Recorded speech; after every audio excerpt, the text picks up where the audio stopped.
Good afternoon, everybody. It is Steve Lookner with Agenda Free TV. We are here live to bring you updates on a couple of big stories.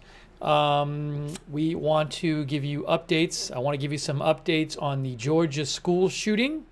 Also, there was an incident today in Munich where police shot a gunman near the Israeli consulate. So we wanted to update you on that, and possibly some other stories as well. I appreciate you being here for the broadcast, and we'll get into it. And I want to thank our moderators. Hang on one moment here. I want to thank our moderators who are here. We have Sarah55 is over there on YouTube, and Beezy and Ruth Krafasi. Thank you so much. Also, we have on Twitch, David Green and LB Prairie Dawn are there. Thank you. And we have Linda Belk and Larry on X. And we have moderating Charlotte Webb and Christina Neal and Raven Lynn. Thanks so much for moderating. I appreciate it. Also, thanks Big Ball of Yarn for your support on Twitch and also on YouTube. Thanks to Eric C., Barb Mack, Nikki Nerison, Craig Phillips, and Sean C. Give me 3 seconds here. Oops.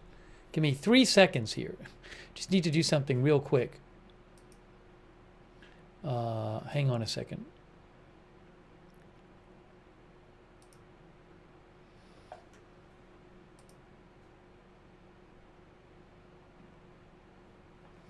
Disappearing for 2 seconds. Okay, so I want to start by talking about the school shooting. And you can see this headline here: suspect in Georgia high school shooting denied making online threats last year. Well, I actually, shortly before coming on the air, I actually got from the Jefferson County Sheriff's Department, I actually got their report of the investigation into Colt Gray last year.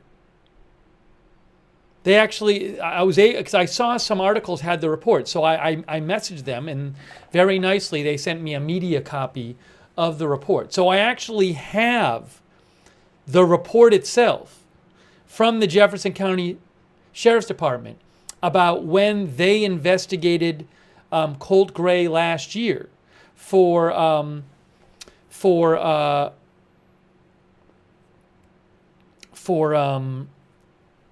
possible online threat to make us to do a school shooting. So I want to actually talk about the report with you, because I had read some stuff about the report and it seemed interesting, but I wanted to get the actual report. Now, the thing is, I think I'm going to end up reading it to you, because the issue is, there's some email addresses in it and home addresses, and I don't want to accidentally show stuff I'm not supposed to show. But I do have the report. So I'm literally reading it right now. It's just, I don't want to accidentally show a phone number or an email address, and then, you get personal information going out there. So, but I do have the report. So I thought we'd start by talking about that. Okay? I thought we'd start about talking about that. The Munich thing we'll talk about in a little bit. That was an incident earlier today where Munich police shot a gunman near the Israeli consulate. But we'll get to that after this. I can't talk about two things at once. So let's talk about this first. And and if you remember, let me just give you the intro to this report. So this is what the FBI said yesterday. I'm gonna literally read the report with you. I haven't even gone through it myself. I got it before coming on the air.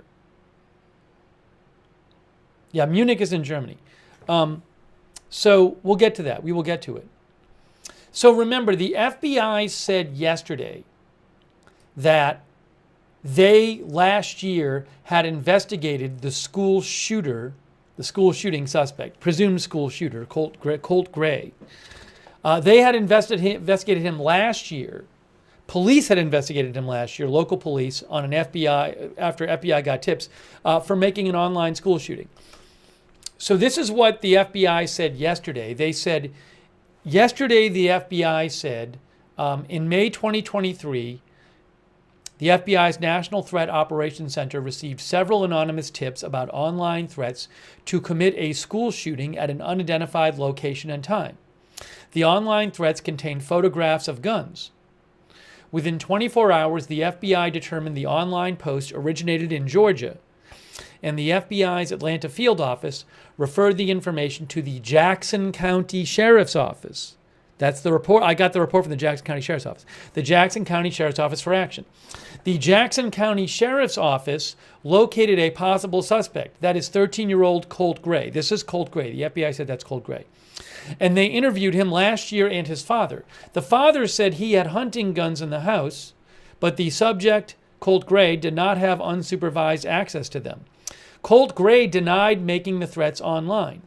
Jackson County alerted local schools for continued monitoring of Colt Gray, and at the time, there was no probable cause for arrest or to take any additional law enforcement action on the local, state, or federal levels.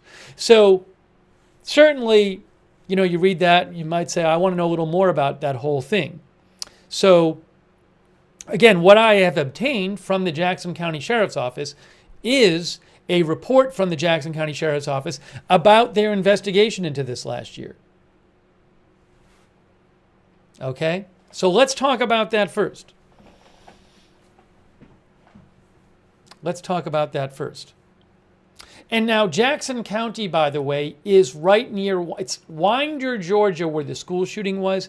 It's not in Jackson County, but it's near Jackson County. So I'll just show you that real quick on a map so you can see. But it's close. I think it's the next county over. It's quite close.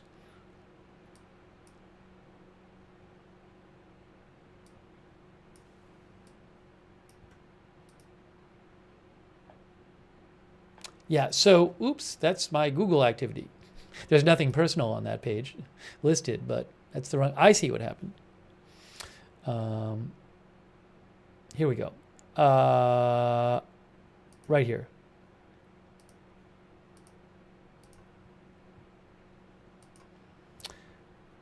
Winder is in Barrow County. Hang on a second here. Let me get this posted for you. Got to get you the right thing posted. Here we go. Okay, that's Google. That's Google Maps right there. Now we got it. Now we got it. Now we got it. Hang on, let me get this on the screen for you.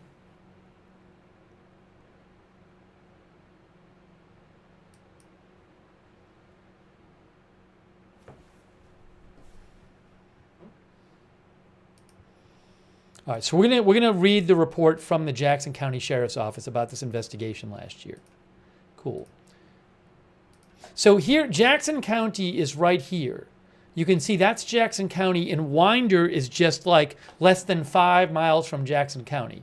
So Jackson County, Georgia is the one who investigated last year this report that Colt Gray, as a 13-year-old, had possibly made an online threat to schools, to do a school shooting. So again, it's right near Winder, Georgia, which is where the school shooting was yesterday. Okay, now we're going to talk now about this report. And so I have the report from Jackson County. I'm going to go through it with you. Normally I would just show it on the screen, but again, there's just like little things in it like addresses and email addresses and maybe phone numbers. And I just don't want to risk accidentally giving out personal information. So I have the document. I'm looking at the document in front of me, but I will read through it with you. But I'm not going to show it on the air just so I don't accidentally reveal, because nothing's blacked out in it. Okay. All right. So here it's not that long a document.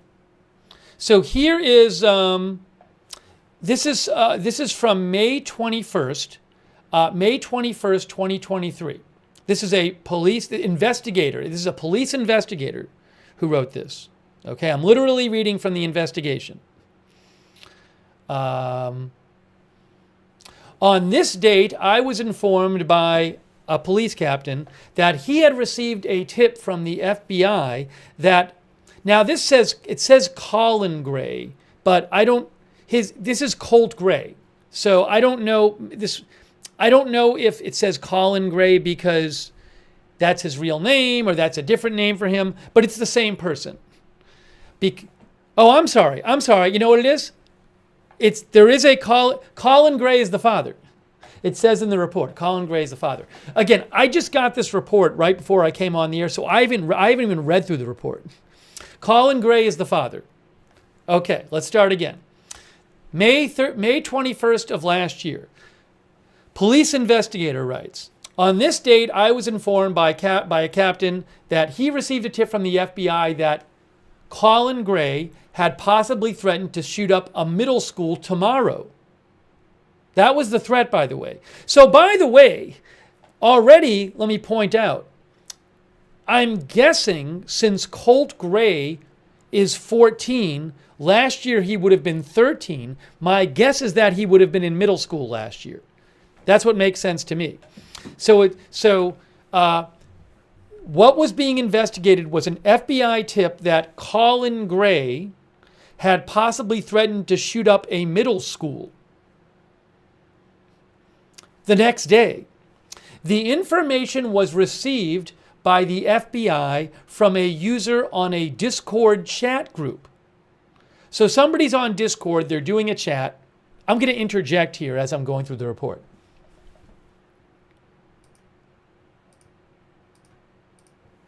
So somebody, hold on a second here.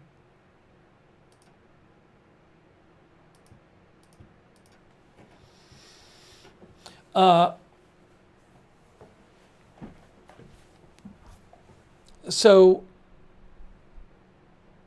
it's not that the father did this. Guys, wait till I read the report. Wait till I read the report, okay? I'm reading you the report. My guess is that once we get further down in the report, from reading an article about this, I believe the idea is that they were thinking that possibly the son used the dad's Discord account or whatever. They're not saying that they have not said in the report that the father said he's going to shoot up a school, okay? So just wait till we get there. Yeah, be patient. Oh, I forgot to put my water in my cup. Hold on.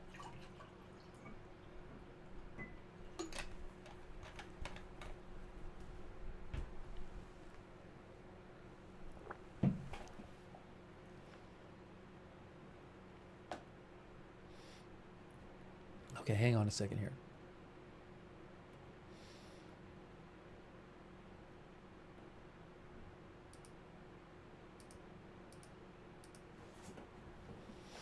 Okay, so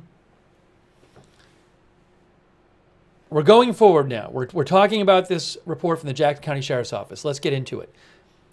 First part of the report says, last May, the investigator got a tip from the FBI that Colin Gray, who turns out to be the father, had possibly threatened to shoot up a middle school tomorrow. The information was received by the FBI from a user on a Discord chat group. The investigator says, I, along with the deputy, responded to the suspect's address of blankety blank in Jefferson, Georgia. I'm not giving the address on the air. So they go to the house. Upon arrival, I was met at the front door by two juvenile females. The juveniles called their father, blank, who stated that he used to have a Discord account he used for fantasy football, but that he has not used it for some time. Okay? Now, So the person's name at the house was not Colin Gray. Okay, this was a different person. So they go to the address of the suspect, of Colin Gray, but they find a different guy who said he used to have a Discord account he used for fantasy football, but he has not used it for some time. The person who was at the house said the previous tenant of the house was evicted approximately 3 months ago, but that they still received mail for him. The guy said he could only remember that the last name on the mail is Gray. So then the police investigator says, I ran Colin Gray through GCIC and obtained a possible current address of blankety blank in Jefferson, Georgia. And the guy, so anyways, they went, the first house they go to, it wasn't the right guy. It was somebody who had just moved in there recently. And he said, oh, well, there used to be a guy who lived here with the last name of Gray, basically. He said we get mail for him, and the mail has the last name of Gray. Yeah, that's what he said. So now the investigators go to a second address, okay? Investigator says, I responded to the second address, and spoke with Colin Gray and his 13-year-old son, Colt. So the investigator finds the father and the son. Colin says he does not know what Discord is. He's the father, stating that he works full-time and does not play video games. Discord is primarily used by avid video gamers. Colin allowed me, the investigator, to speak with Colt. Colt stated he used to have a Discord account, but deleted it prior to moving from their previous address. Colt expressed concern that someone is accusing him of threatening to shoot up a school, stating that he would never say such a thing, even in a joking manner. All right? So, again, just to summarize so far, the FBI gets a tip that a Colin Gray had threatened to shoot up a middle school tomorrow. This was last year on Discord. And they get an address of Colin Gray. They eventually find Colin Gray. And this was reported to the FBI from somebody in a Discord chat group who I guess had seen this on Discord, which is like a chat platform. So police go to the house. They find Colin Gray, the father, and Colt Gray, the son. Colin Gray, the father, is basically like, I don't know what Discord is. And the son says that he used to have a Discord account, but he deleted it months ago, and that he would never say such a thing. And that he's concerned that somebody is accusing him of making such threats. Okay, let's keep going. We're reading the Jefferson County. I'm reading the Jefferson County report. Should I post a little thing saying reading from police report about investigation last month? That might be confusing. Oh, you know what I can do? I'll do this. This will make it less confusing. I'm going to put something on the screen. Here. Steve is currently reading from the Jefferson County Sheriff's report about their investigation into last year into whether Colt Gray had posted a threat online to do a school shooting.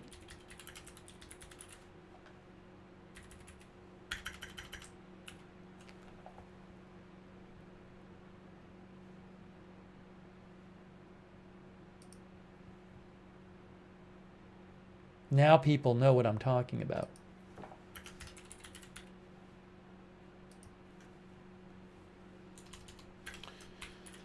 Colt Gray is the suspected shooter in yesterday's shooting at Apalachee High School.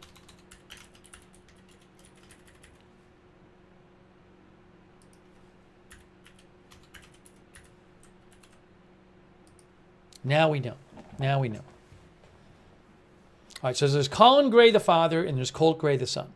Okay, so again, just so we're caught up, and I'm going to take your comments on this. I'm going to take your comments and questions. But I just want to, I'm reading through this. I haven't read it myself. I got it from the sheriff's office. I asked the sheriff's office for a media copy. They were nice enough to give one to me. So I got this from the sheriff's office.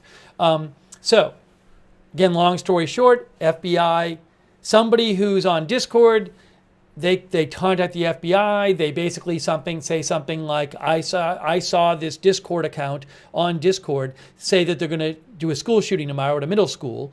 And the FBI passes this along to local police. Local police goes to the house of Colin Gray, and they find Colin Gray and his son Colt. Colin Gray basically says, I don't know what Discord is. Colt Gray says he used to have a Discord account, but months ago, he says he deleted the account, and he says he would never say such a thing online. Okay? Now, let's keep going in the report. This is from the investigator who actually interviewed them. He says, Colin, the father, informed me that he does have firearms in the house, but that they are hunting rifles. He stated that Colt is allowed to use them when supervised, but does not have unfettered access to them. Now, to clarify, Colt is 13 at the time. But again, the father says he has firearms in the house. They are hunting rifles. He says Colt is allowed to use them when supervised, but he does not have unfettered access to them. So, first of all, that shows you that Colt did have experience using rifles. Again, I don't know. Some people are saying supervised. I don't know what supervised. Supervised can mean a lot of things, but we can see right there. We can see right there that also I don't know exactly what unfettered access means, but we can see right there that Colt was using those guns at some point, last year or before, because the father says that. All right. Because I was wondering, had he practiced with weapons or not? So at least he had some practice. Okay. The investigator says, at this point, I had received an email of the tip that the police captain received. However, I was not able to open the attachment on my county-issued cell phone. Colt assured me that he never made any threats to shoot up any school. I urged Colin, the father, to keep his firearms locked away and advised him to keep Colt out of school until this matter had been resolved. The father, Colin, informed me that Colt's last day of school was the previous Friday at a middle school in Jefferson. All right? So that's the first part. That's about the initial interview with Colin, with the father and the son. There's more here. There's more here.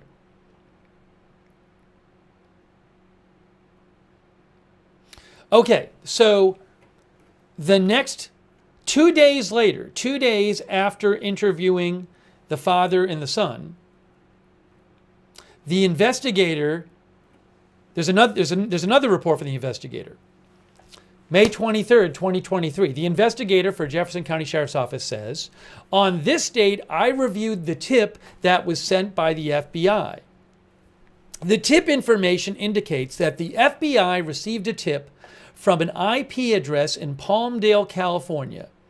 Then later says another tip came in from the city of Coburn in Western Australia, and yet another tip came in from Los Angeles, California. Each tip had separate IP addresses. At this time, the exact location from where the tip came is unclear. Included in the tip was user information regarding the Discord account. So if I'm reading this right, it kind of sounds like several different people sent in a tip about this threat online. The included in the tip was user information regarding a Discord account. The email associated with the Discord account, which I guess the tip said made this threat to shoot up a school, is blankety blank, I'm not going to read it on the air, and is owned by Colt Gray, the son, according to the FBI's open source query. The platform used for the query was not listed in the FBI tip. Therefore, this information is unreliable. The phone number on the account returned to a blankety blank out of somewhere in Georgia. I'm not going to give the name. Looks like a female. Attached to the FBI tip, says the investigator, I located a list of IP addresses used for that Discord account. The list indicates the account was created on April 2nd, 2023. This would fall outside the time frame of when Colt said he deleted his account. Okay, so let's take a step back. Jackson County Sheriff's Office is told by the FBI, we have this tip that there's this threat, that somebody made a threat on Discord that they're going to shoot up a middle school the next day. So the police, the information they had is that the account, I believe, was connected to Colin Gray. That's what it seems like.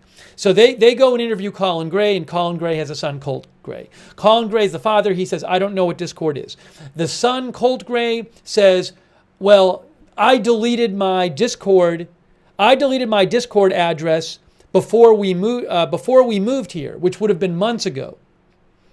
And remember, this is in May 23rd, because the previous address they were at, they had left that previous address. Where is it here?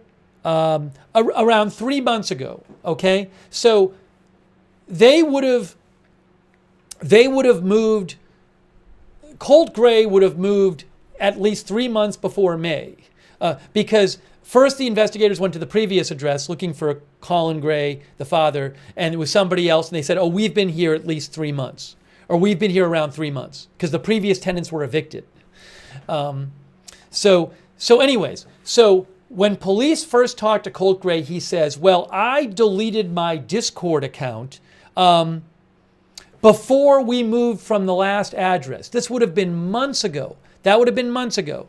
But when the investigator a couple days later looks into the actual Discord account that the tip was about, the Discord account is associated with an email address owned by Colt Gray, and that Discord account was created in April.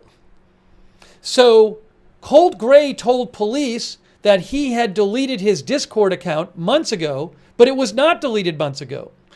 In fact, the account was created the previous month. Are you seeing what I'm saying here? So literally the account the tip was about had been created the previous month.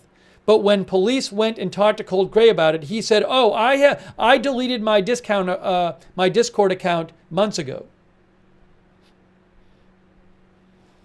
So, I mean, that's just what's in here. All right, let me keep going. And that's why it says in the report here, the account was created on April 2nd, 2023. This would fall outside the time frame of when Colt indicated that he deleted his account. All right. Also, Jackson County Sheriff's Office records indicate that Colin Gray was evicted from the previous address roughly a year ago in May of 2022. From the address they had originally gone to, the police had originally gone to. Also, IP addresses from previous days showed that the Discord account was used in either Fort Valley, Georgia, or Statesboro, Georgia. Another IP address shows the account was possibly accessed in Buffalo, New York. Anyways, so it looks like maybe this Discord address had been used in several different places. Now listen to this. Okay. So again, this Discord account, this is the police report. It says, it's saying that the police are saying in this report that the Discord account, which had been the subject of the tip that was sent to the FBI, that somebody on Discord had seen, it sounds like somebody on Discord had seen a Discord, one or more, sounds like several people, if I'm reading this right, because they got multiple tips. But the tip was that in Discord, someone had seen someone threaten to shoot up a middle school in May of 2023.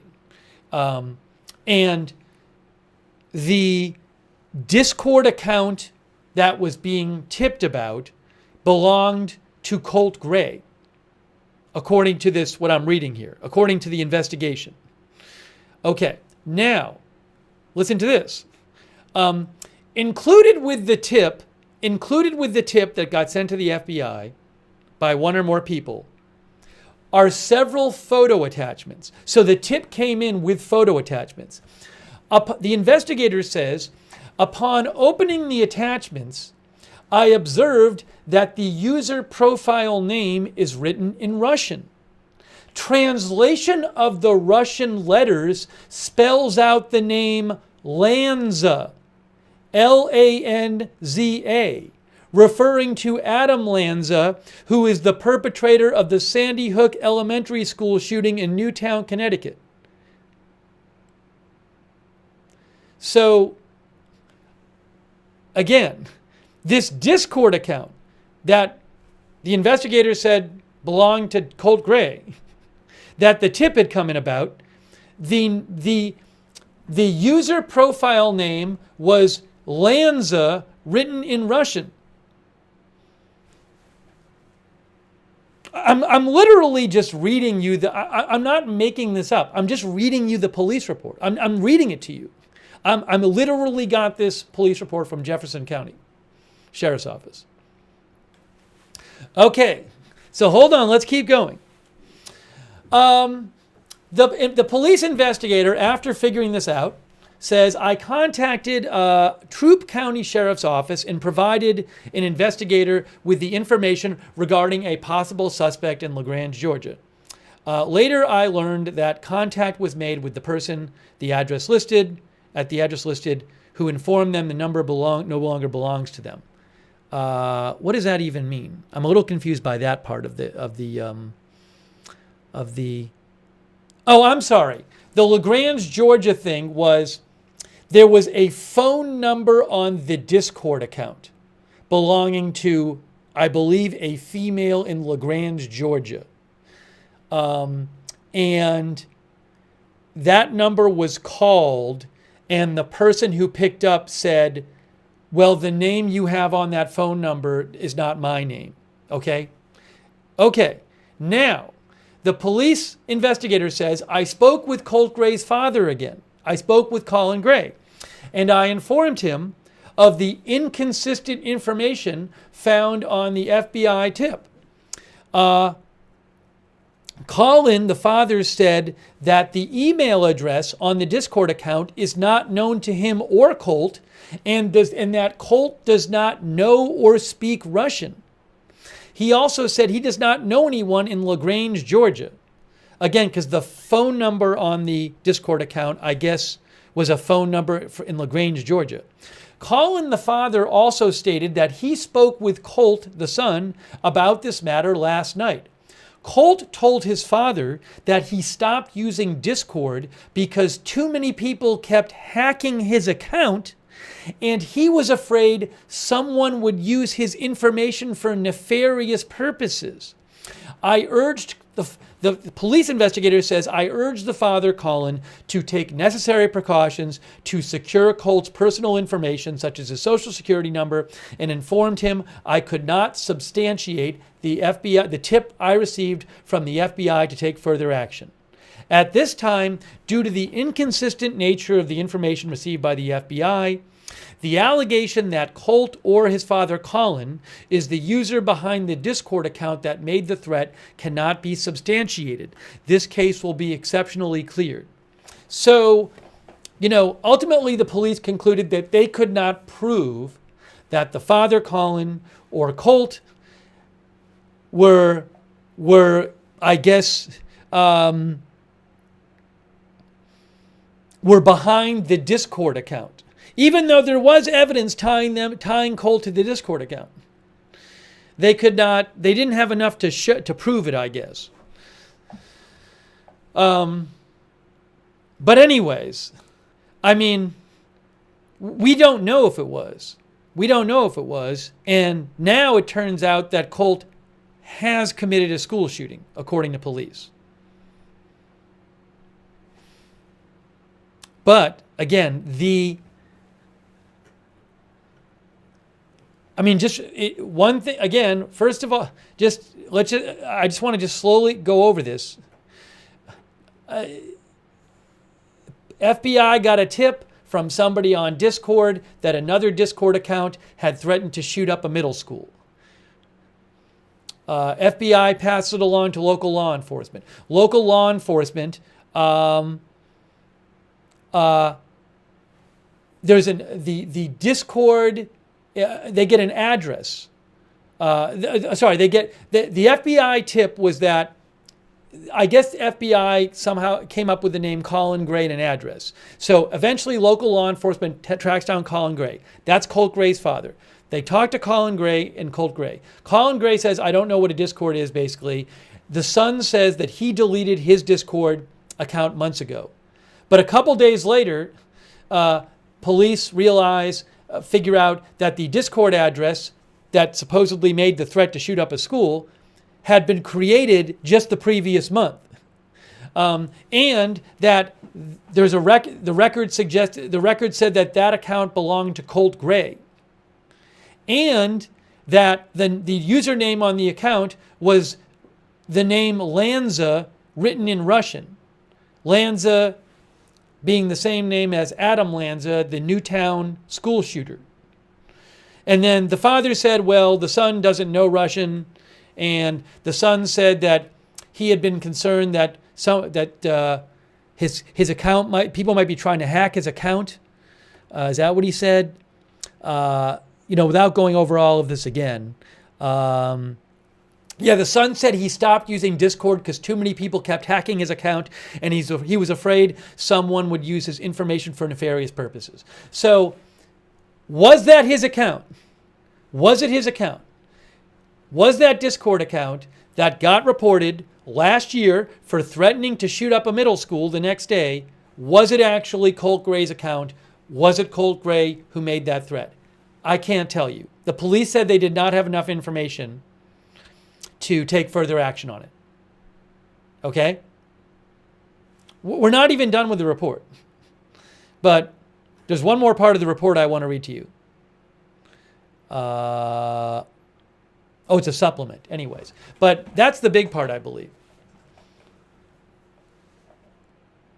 Let me read you. I'm going to take your comments in 2 seconds. Let me just read this last part of the report, okay? Again, I am reading the Jefferson County Sheriff's Office report on the investigation in 2023 into whether Colt Gray, then 13 years old, made an online threat to shoot up a middle school. That was reported to the FBI. And the Colt Gray investigated is the same Colt Gray who police say did the school shooting yesterday. Okay, I'm going to read the narrative supplement. Narrative supplement, Jackson County Sheriff's Office. I responded with an investigator to information from the FBI. Oh, this is the other person one of the other investigators who was looking into this. I responded with investigator blank to this address on May 21st of 2023 to information from the FBI about someone on Discord making comments to shoot up a school. That was the tip. Somebody on Discord said, I just saw somebody on Discord who threatened to shoot up a school. We were able to make contact with a couple people who said they had recently moved into this address. There was a mother and a father who said they had recently moved into the residence. They have 3 daughters. He said, well, I've used Discord in the past for fantasy football, but the previous resident of the house, Colin Gray, had been evicted, and the family had issues, they said. So, again, it just appears that the first address they went to find Colin Gray, which was the name they were looking for, Colin Gray had been evicted from that address. So, they located the new address of Colin Gray. We located Colin's new address as blank, and we relocated to that address to contact Colin on May 21st. The other investigator and I made contact with Colin Gray, the father, at the front door of the residence, and Colin advised that his 13-year-old son was inside the residence. The other investigator conveyed that we were there on information provided by the FBI about comments made on Discord from his prior address about someone going to shoot up a school. Colin expressed, the father, that when his family got evicted from their prior address, he had divorced from his wife. She took the two younger kids, and that his 13-year-old son and he had moved. Colin conveyed that his 13-year-old son had some problems at West Jackson Middle School, and now he is going to a different middle school. It has gotten a lot better. The investigator asked Colin if we could speak with his 13-year-old son, and Colin brought him out to speak with us. The son, Colt, expressed that he had deleted his Discord account. It says month ago, which I think is a typo, because the other report said before they moved. So it's either a month ago or months ago. It just says month ago, so my guess is that it means months ago.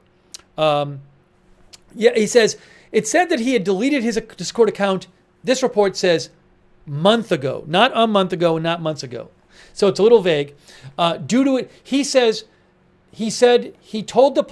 so again, Colt Gray said he had deleted his Discord account month ago, which is either months or months, due to it being hacked, but the last time he had used the account was at the previous address, which would have been many months ago, number of months ago, at least, possibly the last year. He said that he had never made any comments about shooting up a school or heard anyone on Discord talking about shooting up a school. Colt appeared quiet, calm, and reserved while we spoke to him and Colin, his father. The other investigator gave the father a business card and requested that the sheriff's office be in contact. That the sheriff's office be contacted if the son or he remembers anything about comments being made on Discord. All right, so that's the report. So, yeah, I mean, I don't know what to tell you about this. I can't tell you whether that Discord account that was reported and has connections and was on the records has it as belonging to Colt Gray. Did Colt Gray use that Discord account to make a threat to shoot up a middle school last year, a threat that was reported to the FBI? They did get the threat. They did have a Discord account. The Discord account did belong to a Colt Gray. Also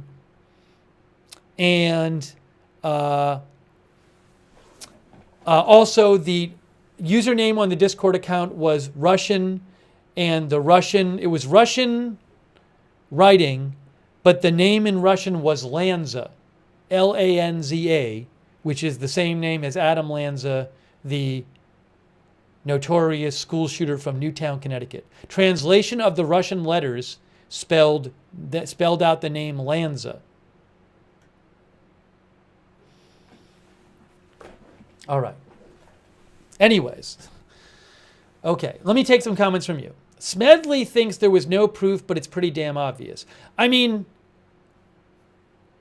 maybe if you were, look, I do think one might think that the fact that Colt Gray is now said by police to have committed a school shooting the next year lends more credence to the claim that he actually made a threat, in 2023 or 22 whenever, if it was 2023 when the threat, I guess, was reported. So, I mean, I don't know for sure, but this now is someone who police say did commit a school shooting.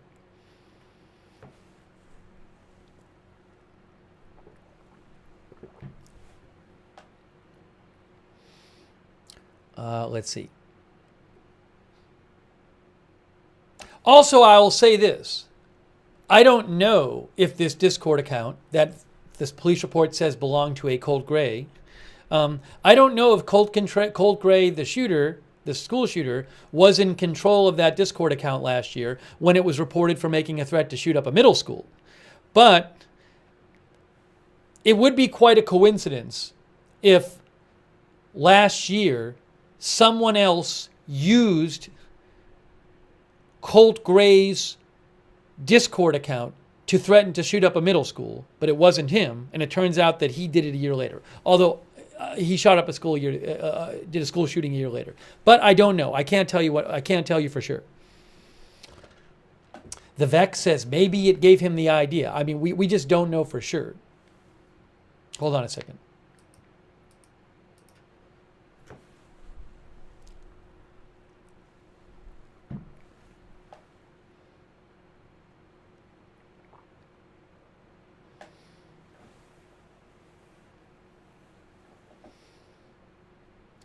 System Unknown says, if it sounds like a duck and quacks like a duck. Also, according to police, he initially told the police that he had deleted his Discord account months ago. But it turns out that the Discord account in question had actually been created the previous month. There's that. Don't forget about that. That's literally in the report.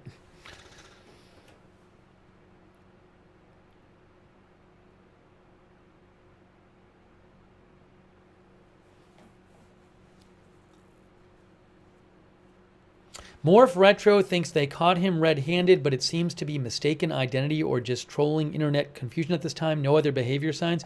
Well, look, if it's the case that Colt Gray did make this online threat last year, I don't know if it's true. If he did, was it something that he really was planning on carrying out, or was it just some sort of, like you say, trolling internet threat kind of thing? I don't know. That's a whole other question.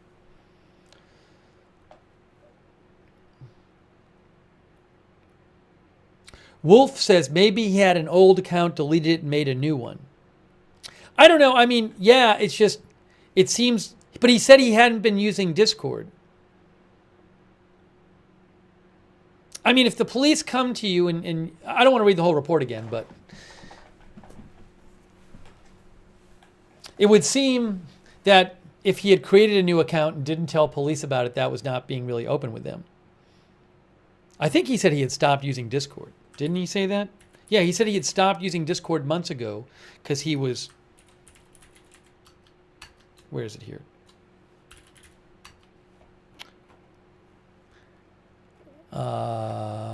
Let's see.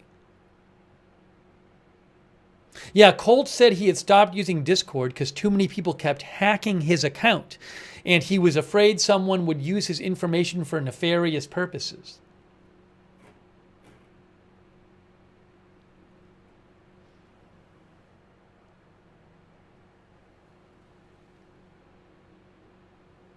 Fantasy says he likely had multiple accounts.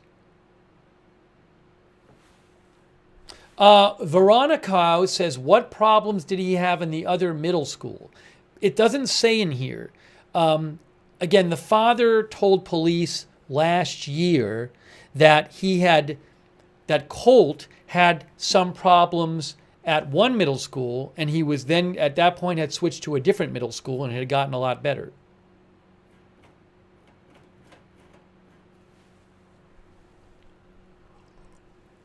Armand thinks he was discovered, so he said he got hacked.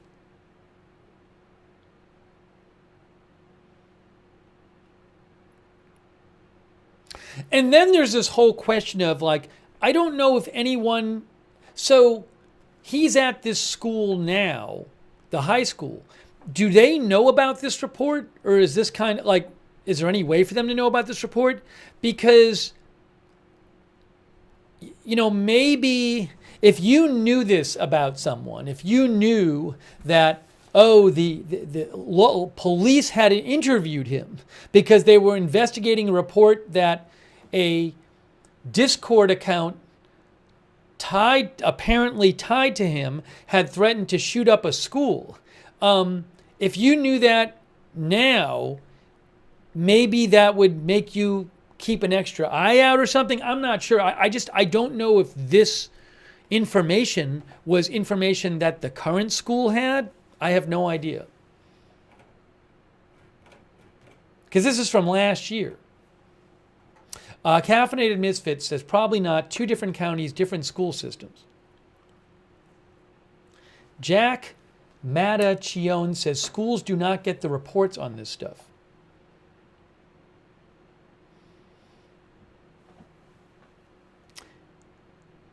Desert Driver says, I'm not aware of too many 13-year-olds that are concerned about getting hacked.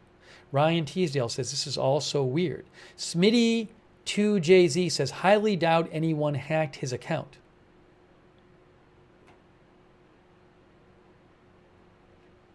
Lynn Downey says, maybe couldn't pass on due to privacy if not charged. By the way, I owe a quick thank you here to DJ Dungeon Master. Thanks so much for the gift membership. That's really nice of you. Also, thanks to Barb Mac for your support, Eric C., Isabel, Princess Angela. Thank you very much. And hold on a second here. Ooh.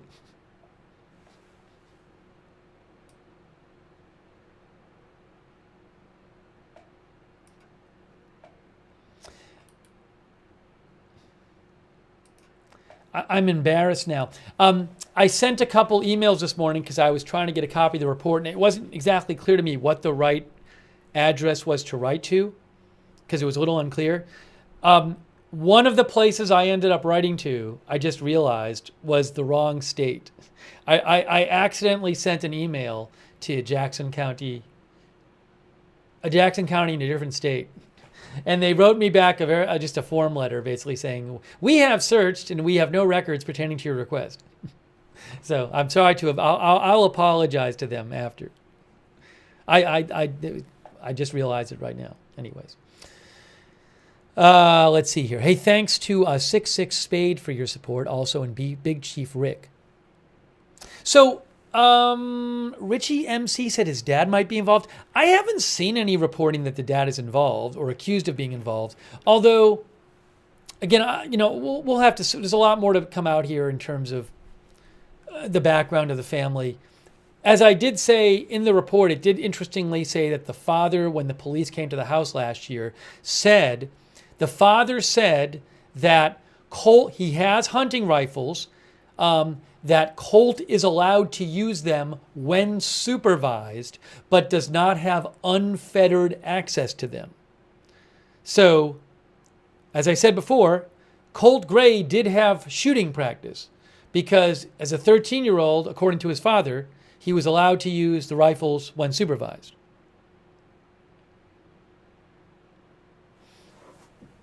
So he did have some practice. By the way, Janet Burnett, that is incredibly generous of you. Thank you so much, Janet. I really appreciate that. Janet Burnett, thank you.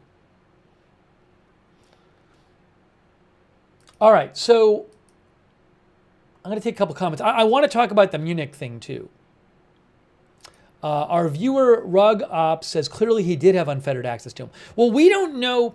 It has not. Look, we don't. This current, the weapon he used in the shooting, according to police, was an AR platform style rifle. AR platform style weapon. I don't know, we don't know if that weapon belonged to his father or he somehow obtained it a different way. We're waiting to hear more on that. And I'm not aware of a press conference that's been announced for today, by the way. I was looking out for it before, but I have not seen an announcement of a new press conference today. Oh, there are no additional news conferences planned for today. I just saw this right now. Look, guys, check it out. Update. There are no additional news conferences planned for today. Oh, there's a mugshot now? There's a mugshot, some people are saying? Hang on a moment.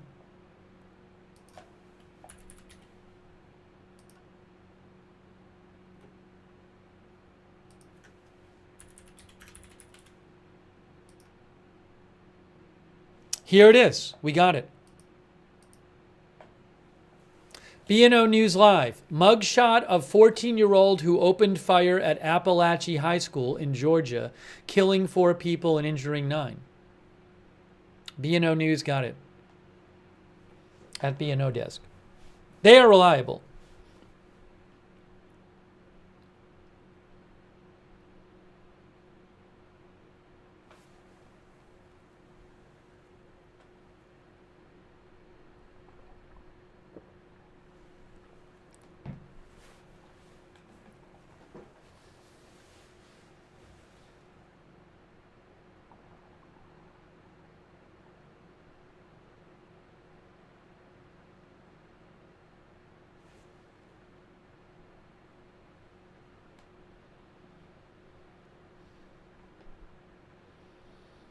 All right, we'll give some more updates on this. Let me just see if I have anything else in this. I do want to talk about the Munich story too.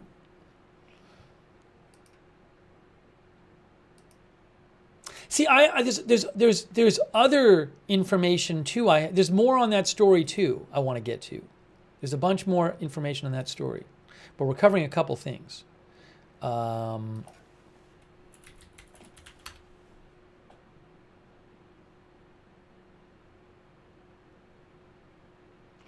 All right, so here's a question. I have a story that talks about his aunt saying he struggled with mental health, but I also want to talk about Munich.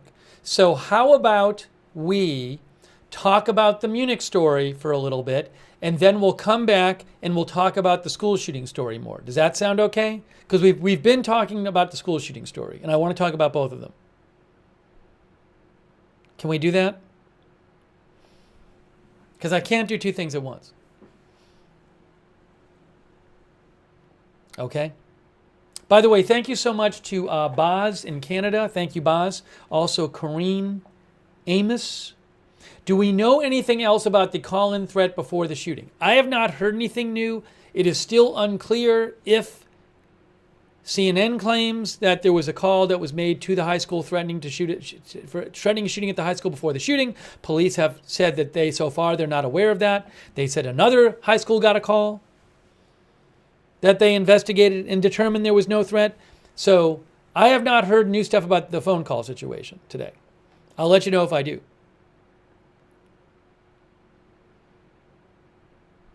All right, we will come back and talk more about the school shooting story, but I want to talk about Munich.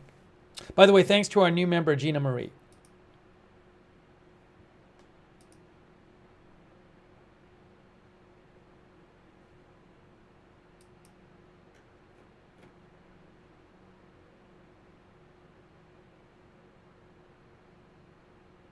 Oh, I might have gotten something else. What is this?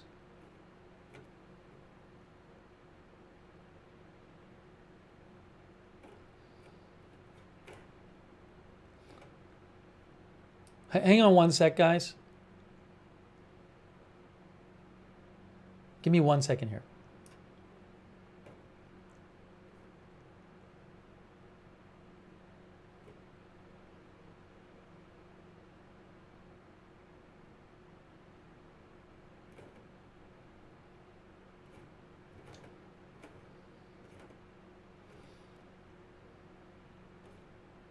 Wow, that's cool. Hold on.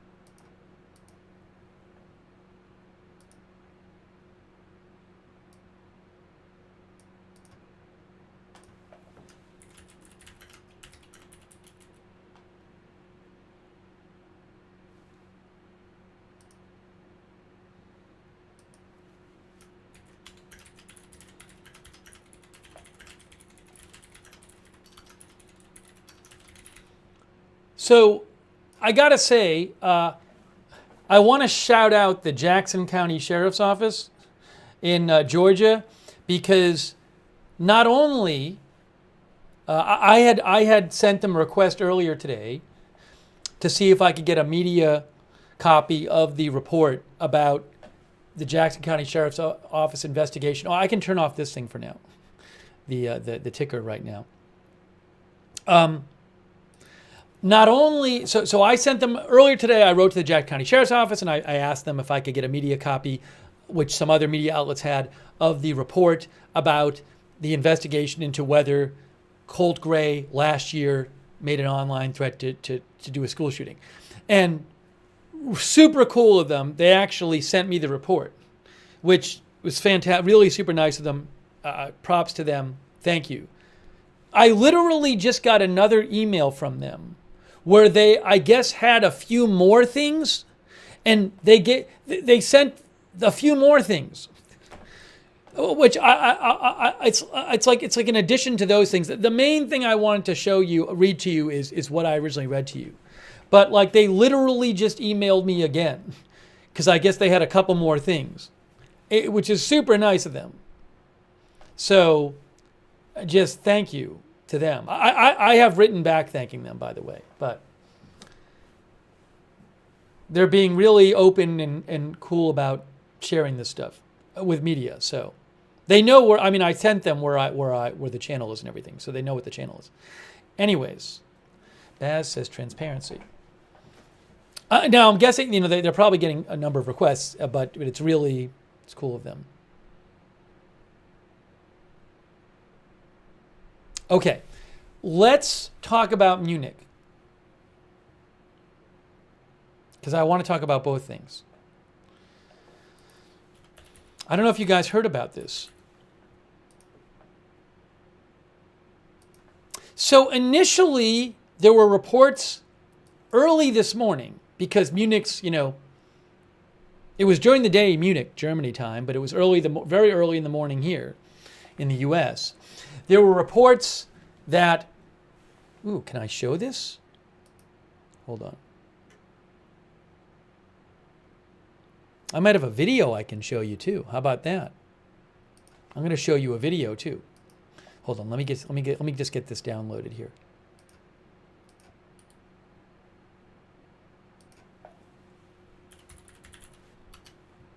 Get a video to watch. So there were reports that there was a man who had been shot. A suspicious person had been shot by police near the Israeli consulate in Munich, Germany. Okay? That was the initial report. Well, now, look at what's being reported now. This is from Reuters. German police kill suspected Islamist gunman in shootout near Israeli consulate. Again, German police kill suspected Islamist gunman in shootout near Israeli consulate.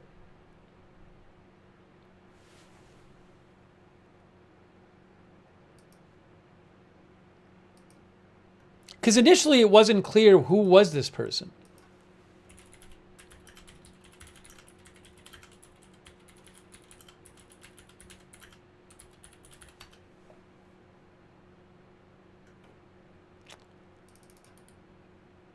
Hang on one sec, guys.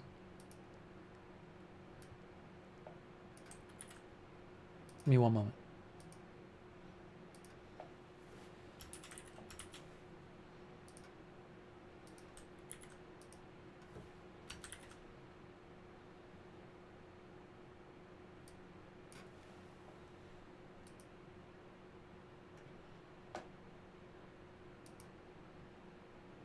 So the information about that he was Islamist, which Reuters is reporting, that was not, initially it wasn't even clear what was going on with this whole situation.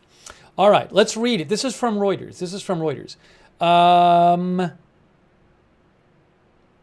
Real quick. Police secure the area after police opened fire on a suspect after seeing somebody who appeared to be carrying a gun near the Israeli consulate and a Nazi history museum. So here is a picture. Oops. Let me just show you this real quick. Well, I didn't do a good job of getting this on the screen. Hang on. Just to show it to you. Just to do it, I want to show you the photo. This is from Reuters.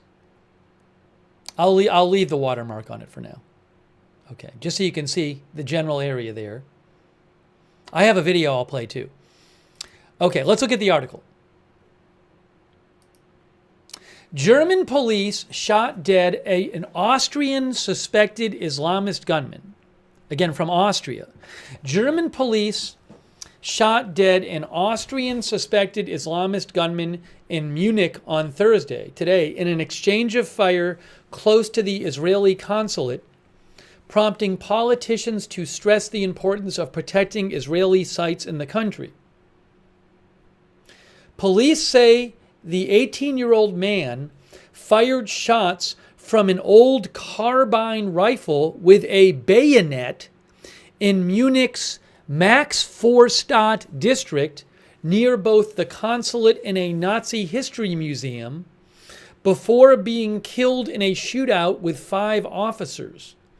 The incident occurred on the anniversary of the 1972 attack at the Munich Olympics, in which Palestinian militants killed 11 Israeli athletes. There may be a connection between the two, said the Bavarian state premier Markus Söder, adding that this was being investigated.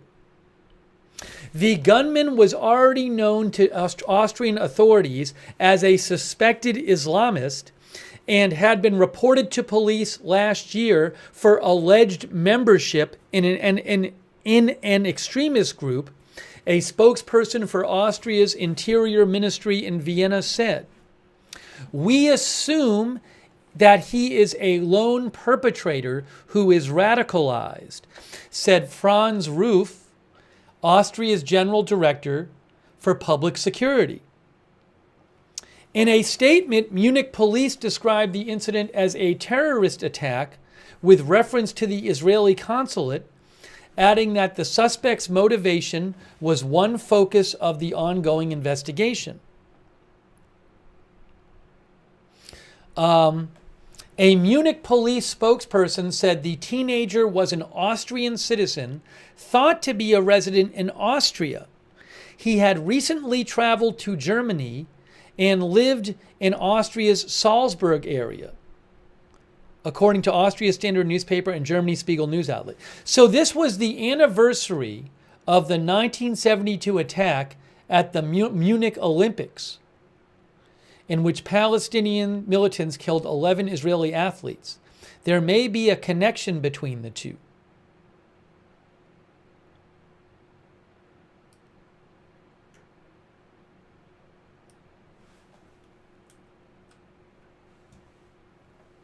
One second here.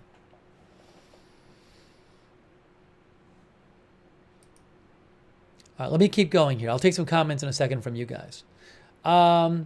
The Israeli Foreign Ministry said its Munich consulate was closed on Thursday for a commemoration of the 1972 Olympics massacre and that no one from the consulate staff was injured in Thursday's incident. The Museum and Research Institute focuses on the history of Germany's 1933 to 1945 Nazi regime. That's also nearby. German Chancellor Olaf Scholz says he was grateful for the quick reaction of the emergency services in Munich, which may have prevented something terrible from happening. I will say it very clearly, anti-Semitism and Islamism have no place here, he said. The German Interior Minister described the exchange of fire as a serious incident. The protection of Israeli facilities has top priority, she said. We don't know all the background yet. What we do know leaves us in shock, said Joseph Schuster, head of Germany's Central Council for Jews. Hang on one second here.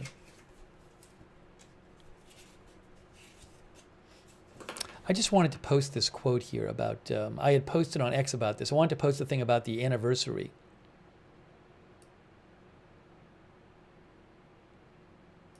Hang on one second. Can I fit this in here?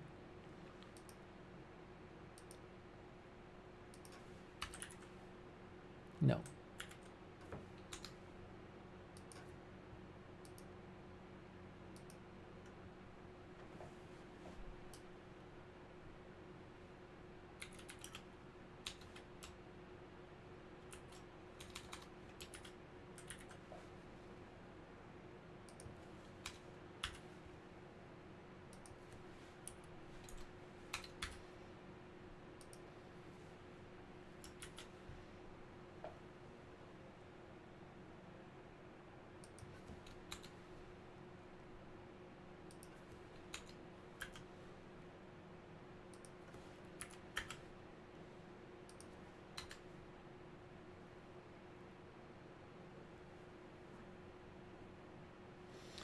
Okay, sorry, I was just posting this because I wanted to have that information next to my other post.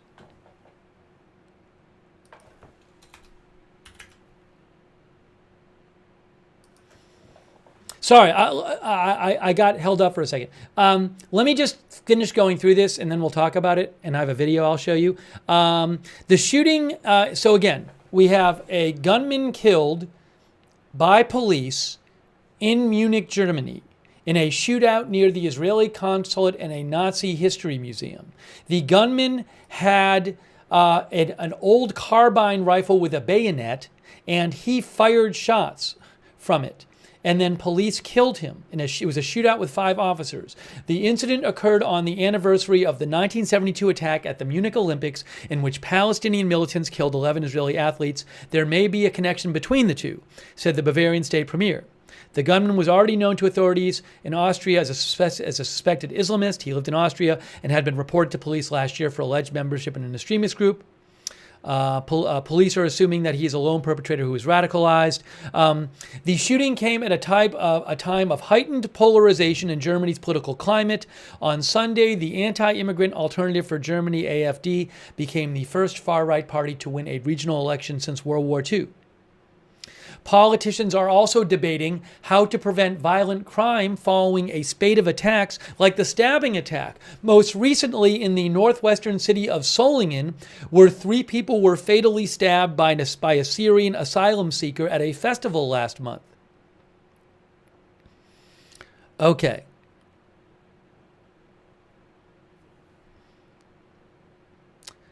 In October 2019, a gunman who had denounced Jews opened fire outside a German synagogue in the eastern city of Halle on Yom Kippur, the holiest day of the Jewish year, killing 2 people. All right, let me read some comments from you guys here on this. And I'll show you the video too. But again, when this first came out last night, it was unclear exactly what had happened. The initial reports were that, before it was even investigated, the first reports was that there was a suspicious person. They had been shot by police, but it turns out that, again, a suspected Islamist radical gunman killed by police. Billy Benoit says, officers hit or killed. This article did not say. Let me check some other resources and see. Is there a presser soon on this? This happened hours ago. And I would assume the presser would have been in German, but I will check for more information. I have some more information about this.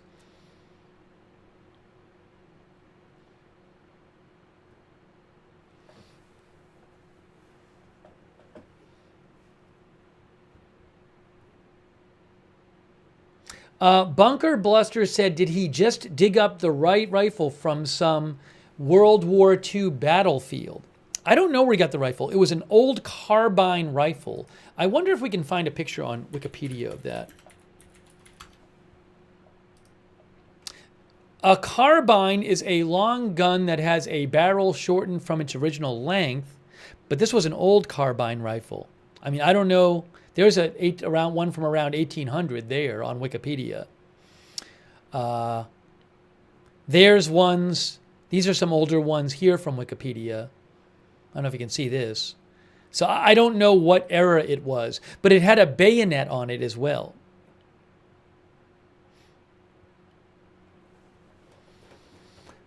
Hey, thanks, by the way, to Stevie Augie from Australia. Stevie used to live in Germany and is a German citizen. Thank you, Stevie Augie. Thank you also, Think and Repent, for the gift memberships. Andy's Plumber says there are a ton of World War II era guns stashed around Europe.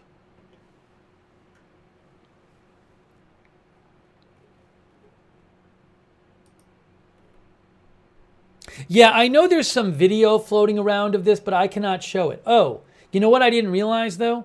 One of our viewers, I don't own the rights to the video, but one of our viewers sent a video in that shows the guy apparently standing there with his long rifle. You can actually see it's a long rifle. Who posted this? Give me a second here.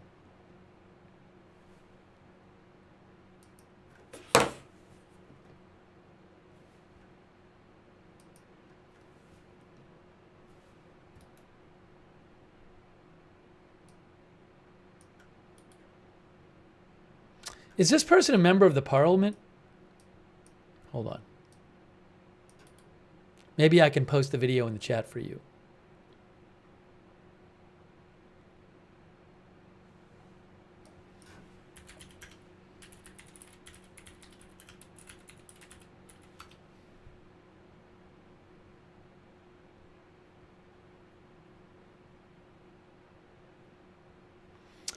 Yes, I think MDL is member of the federal state parliament.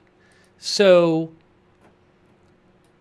I believe this video was posted by a member of the federal state parliament, Andreas Winhart, MDL.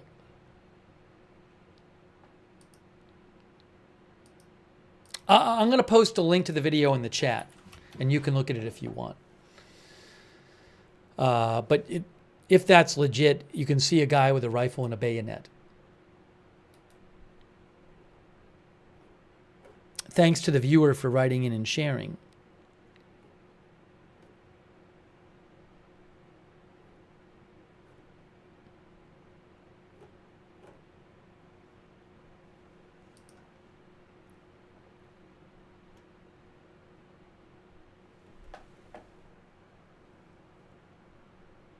Deshark says, according to Bild, 18-year-old Islamist of Bosnian descent from Austria.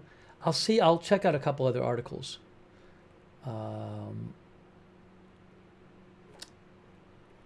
I did post the link to the video, though. Then there was a video floating around last night, too. Again, I don't own the rights to the video. Hold on. Hang on one moment. Give me one moment, please, right now. Please give me one moment. Thanks for your patience. I need about 20 seconds here. Hang on one moment.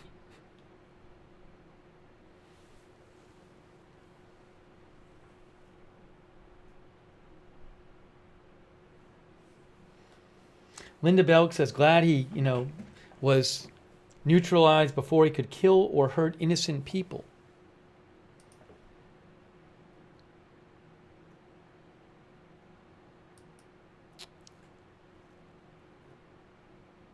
Oh, I made a typo, didn't I? I made a typo. Oh no, I'm an idiot. I am an idiot. When I had the banner up before, I typed Jefferson County instead of Jackson County. Ah! This is where I got confused. I'm sorry. I told you guys Jackson County, but when I was typing it on the banner, it said Jefferson County.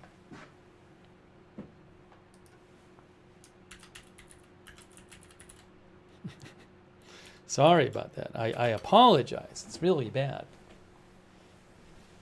I type when I do these things quickly, that's when I make mistakes. It was Jackson County, Georgia. I mean, I actually showed where Jackson County is on a map. I have it up here. Look, I have it. Jackson County. I was literally showing this map before of Jackson County. There's a Jefferson in there, and I think it mentions Jefferson Middle School or something, but it's Jackson County, anyways. Sorry. Thank you to William Joseph for letting me know.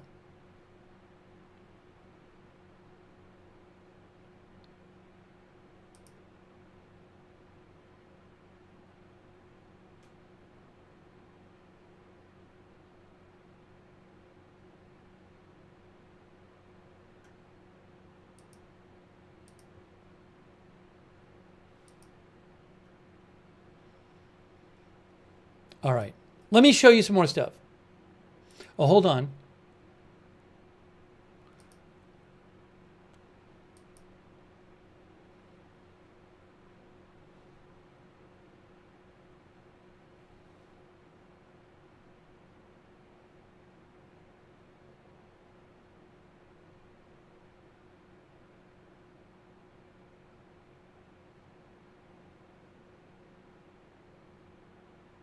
Hey, I didn't see this.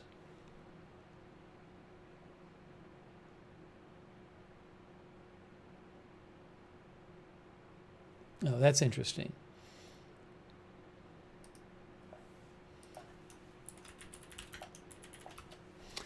I have to, let me, I don't want to jump around too much.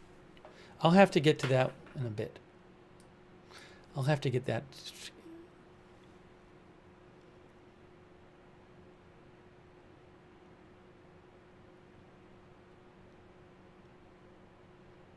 Okay.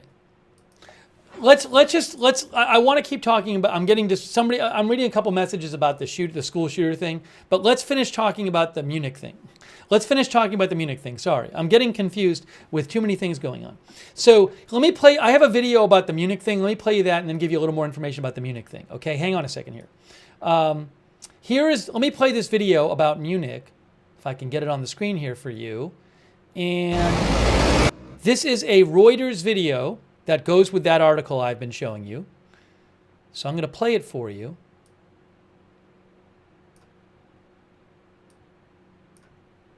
I don't know, there might just be words and not actual speaking on it. German police shoot a suspect near the Israeli consulate in Munich.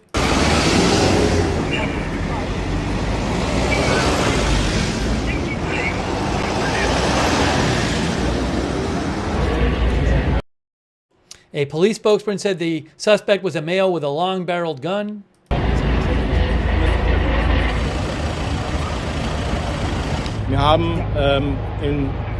We initially had 5 colleagues on site here who were involved in the exchange of fire. We are currently on site with a large number of officers to continue handling the situation.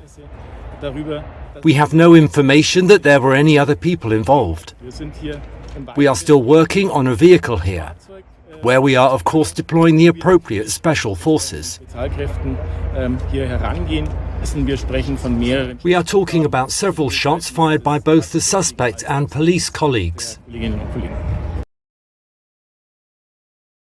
It's too loud? You know, you can turn down the volume on your end if it's too loud, by the way. I'll turn it down, though.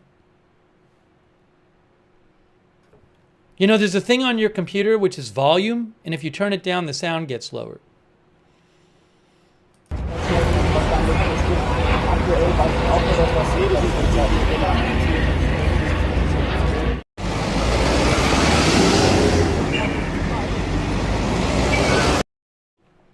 Okay, so that was that video. Let me just see here. We're going to go back to the school shooting in a second.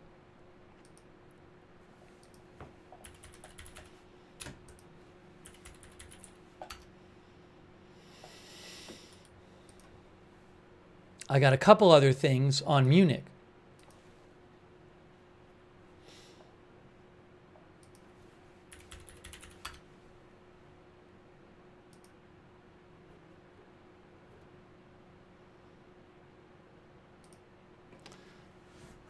Munich police fatally shoot a man they believe was planning to attack the Israeli consulate, from Associated Press. Let me also see quickly. I want to make sure none of these pictures is super graphic.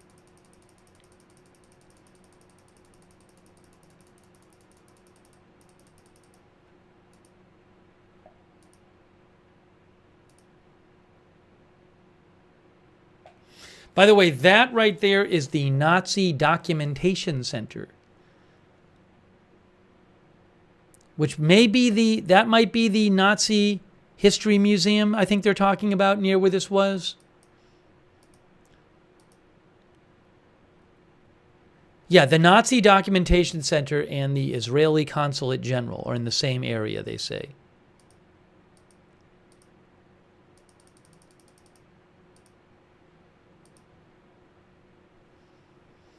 Okay, police in Munich exchanged fire with a gunman near the Israeli consulate in Munich on Thursday, today, fatally wounding him.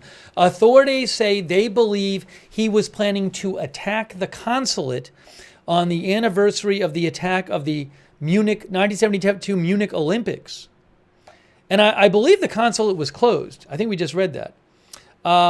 No one else was hurt. No one else was hurt. See? No one else was hurt in the shootout shortly after 9 a.m. in an area near the Consulate and a museum on the city's Nazi-era history. Officers had been alerted to a person carrying a gun in the Karolinenplatz area near downtown Munich and returned fire when he shot at them. The suspect, who was carrying an old long gun with a bayonet attached to it, died at the scene. 5 officers were there when the gunfire erupted. Police quickly deployed about 500 officers to the area.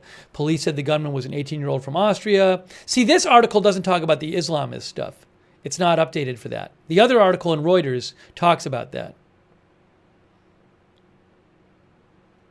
But it does say here, prosecutors and police said in a statement later Thursday, they currently believe the plan was for a terrorist attack, also with respect to the Consulate of the State of Israel. And they're still investigating the motive.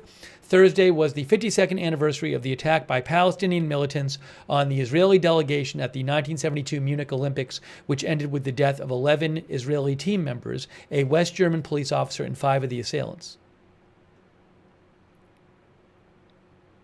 Oh, here it is. But they have the thing about the background. In neighboring Austria's Salzburg province, police said the suspected assailant, an Austrian with Bosnian roots, had come to authorities' attention in February 2023. They said that following a dangerous threat against fellow students coupled with bodily harm, he had also been accused of involvement in a terror organization. There was a suspicion he had become religiously radicalized, was active online in that context, and was interested in explosives and weapons, a police statement said, but prosecutors closed an investigation in 2023. However, authorities did issue a ban on him owning weapons until at least the beginning of 2028.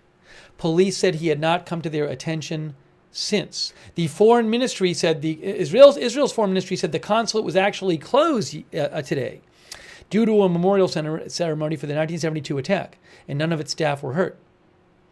The nearby Nazi Munich Documentation Center for the History of National Socialism said all of its employees were unharmed. Okay. The head of Germany's main Jewish organization said there could have been a catastrophe in Munich and thanked police for intervening. All right. So, I mean, the guy, fortunately the consulate was closed and he didn't apparently make it to the consulate. Melissa Terry says it's all sad.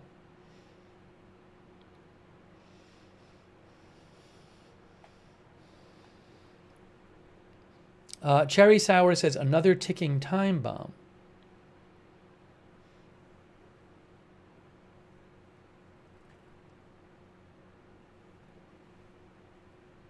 Aaron Weirdo says another one where he was on the radar.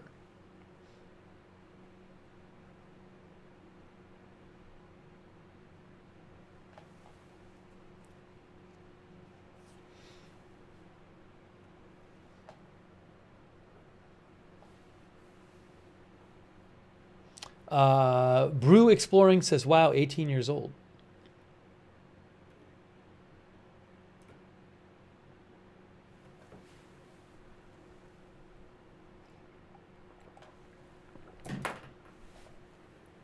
Okay, so I want to mention that.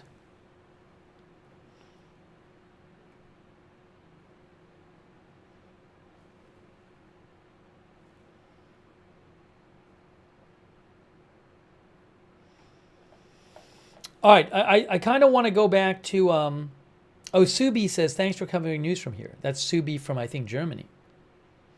I want to go back and discuss something more about the school shooting, if that's okay with you. We're talking about a couple things here today. We're talking about a couple of things.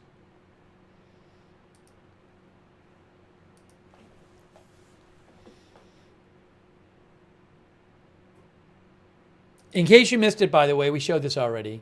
B&O News Live has the mugshot of Colt Gray, the suspected shooter at Apalachee High School yesterday.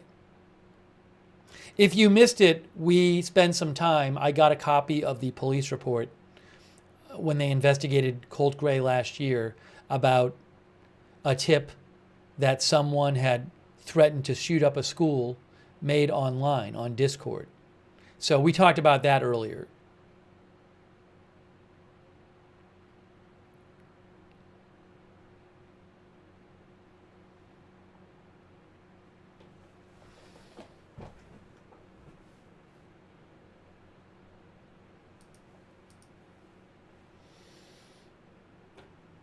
All right, let's talk about more here.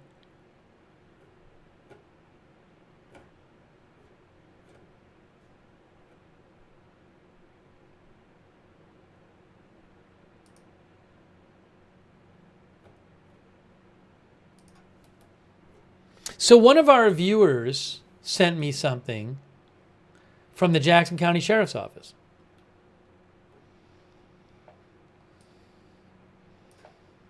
About some other student making a threat. Who sent this to me? I forget. I thanked them. I thanked them for sending it, and I can't remember who it was. It was, I'll tell you in a second. Hey, Cece, I think, sent it to me. Yeah, it was Cece, who's from Jefferson. So look at this. The Jackson County Sheriff's Office said, this is on Facebook, Jackson County Sheriff's Office. They said, on Wednesday, the Sheriff's Office received a report of a threat that was made on the bus from one school to another in Jackson County. It was reported a 15-year-old male made statements about the Apalachee High School shootings, which had already happened, and was planning on finishing the job to shoot another school in Jackson County. There were witnesses to the statements that were made. The juvenile male was transported to the sheriff's office where he was interviewed. He was charged and detained. This is an ongoing investigation. So I don't know, the seriousness with which this person was saying this. Obviously, it's a serious thing to talk about, and I don't want to minimize it. But I don't know, how exactly it was said. And does this person really have any serious intent of doing it? Or were they just making like a joke a lot of people would think is in very poor taste? I don't know.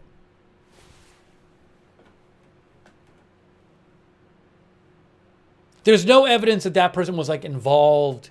I've seen no evidence that that person was actually involved in the original shooting.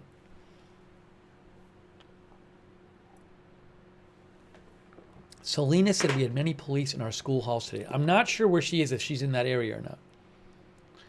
Margaret says you have to assume the worst. The thing is, though, that person was charged. They were charged.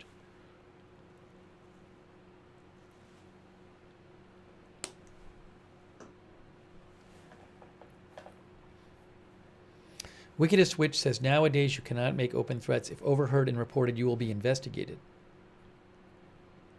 What were they charged with? I don't know. I'll see if I can find something about it, but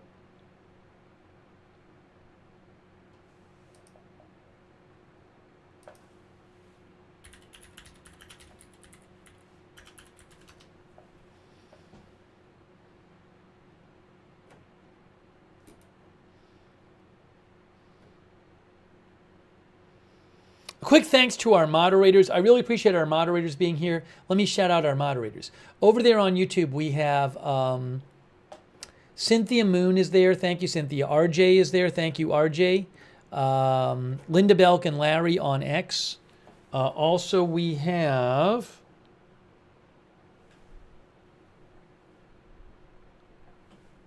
Hang on a moment. Hang on a moment.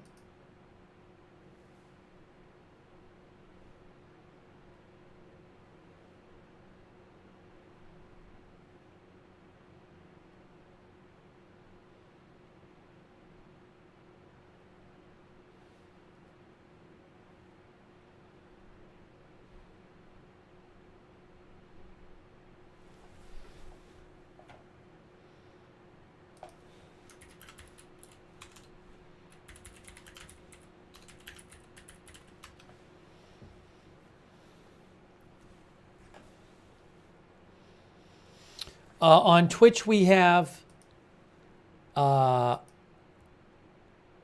Moment of Lovely, Big Ball of Yarn, David Green, LB Prairie Dawn, and I Got That Fire. Thank you. Also, thanks to A Moment of Lovely for your support on Twitch. Thank you. In addition to modding. And thanks to our Facebook moderators.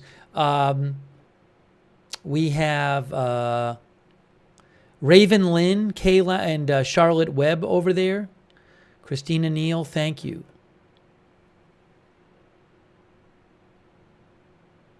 Now, Tammy and David had some information about that. Let me see if I can get more information about the person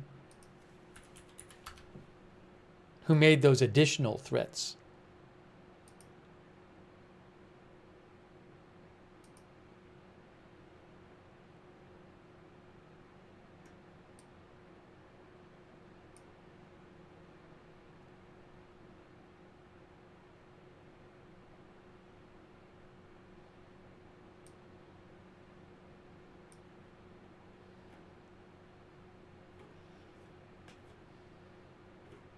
I haven't seen it, so I can't verify that. Well, maybe we can come back to that particular item, but I have a different item. No press conferences today. No press conferences today. I had something about for the school shooting. That's what Georgia Bureau of Investigation said. So, I wanted to talk about this.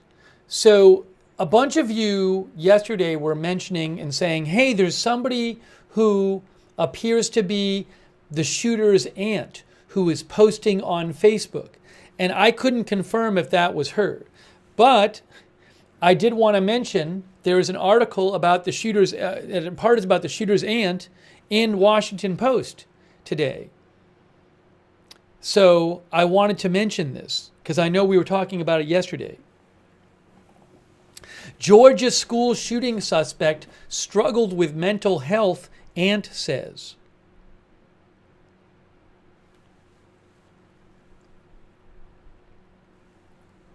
A trouser says her account got privated already. Well, apparently the Washington Post interviewed her. So let's look at this for a second. The 14-year-old arrested after a mass shooting at Georgia's Apalachee High School had been, quote, begging for months for mental health help before he allegedly carried out a deadly attack Wednesday, according to an aunt of him. According to his aunt, one of his aunts. If he had more than one. Dallas Alice said she had all the family business on her Facebook.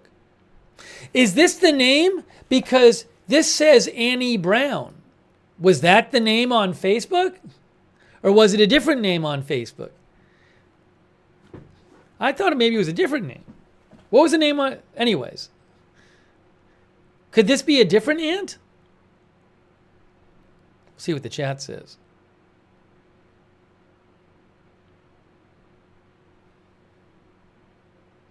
Oh, that is her? It was a different last name, someone said? Someone said it's a different last name. Mom of Six says she is his aunt. She is his aunt. Some of our viewers saying that was her name. Anyways, well, the Washington Post interviewed his aunt.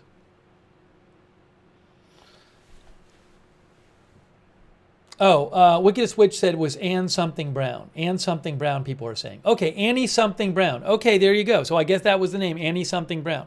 Okay. Again, the 14-year-old arrested after a mass shooting at Georgia's Apalachee High School had been begging for months for mental health help before he allegedly carried out a deadly attack yesterday, according to his aunt. He was begging for help from everybody around him, the aunt Annie Brown told the Washington Post. The adults around him failed him. Annie Brown, who lives in Central Florida, declined to elaborate on the teen's mental health challenges, but she said she tried from afar to get him help. She said his struggles were worsened, exacerbated by a difficult home life. He and his family had previous contacts with the local child services department. Chris Hosey, the director of the Georgia Bureau of Investigation, had said at a news conference Wednesday night. His aunt, Annie Brown, said in January she helped her nephew enroll at Haymon Morris Middle School in Barrow County so he could finish 8th grade following a period of absenteeism. He had just started 9th grade at Apalachee High School this year, she said. So he was having an issue with absenteeism in 8th grade. Law enforcement authorities have confirmed he was a student at Apalachee. A spokesperson for the school district did not immediately respond to a request for comment on his prior enrollment history. Gray's parents have not yet commented publicly. The Post's efforts to reach them for comment were unsuccessful. We told you this before. Earlier in the stream, I read from the actual police report of this. But authorities have also said that Colt was interviewed in May 2023 by law enforcement officers in neighboring Jackson County who were investigating online threats to carry out a school shooting. At the time, Gray expressed concern that someone is accusing him of threatening to shoot up a school, stating he would never say such a thing even in a joking manner. According to that report from Jackson County Sheriff's Office, which I had read you earlier in the stream, you can go back and read it, they had received a tip from the FBI about a threat to open fire at a local middle school. Those threatening comments were made on the social media platform Discord from an account associated with an email address that the FBI believed was owned by Colt Gray. Colt Gray told officers he had previously used Discord, but had gotten rid of his account months earlier because too many people kept hacking his account and he was afraid someone would use his information for nefarious purposes, the records show. And as I mentioned, the account that the FBI got a tip about a Discord account that the tip said that it was threatening to shoot up a middle school the following day.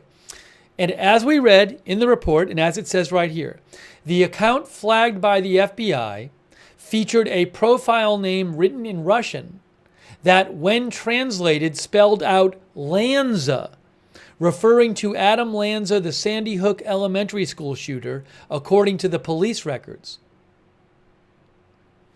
The suspect's father, Colin Gray, told investigators at the time he was unfamiliar with Discord and said he had no knowledge of the email address associated with the Discord account that made threats. He also said his son does not know or speak Russian.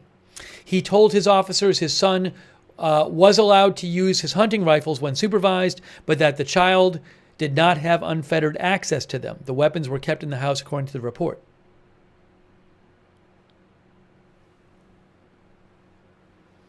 As we mentioned before, on May 23rd, the investigator noted the case would be exceptionally cleared because the tip alleging Colt's role in the threat could not be substantiated.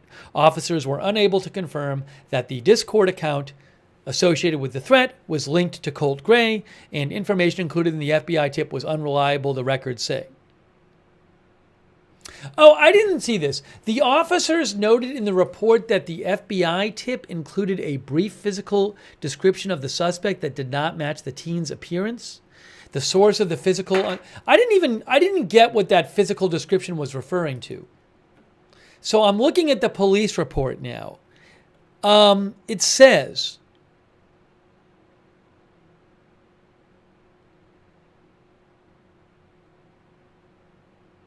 Oh, the description of the suspect in this case is described as white and 6'2".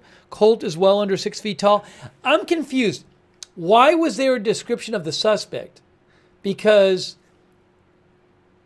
this was a threat apparently made on Discord.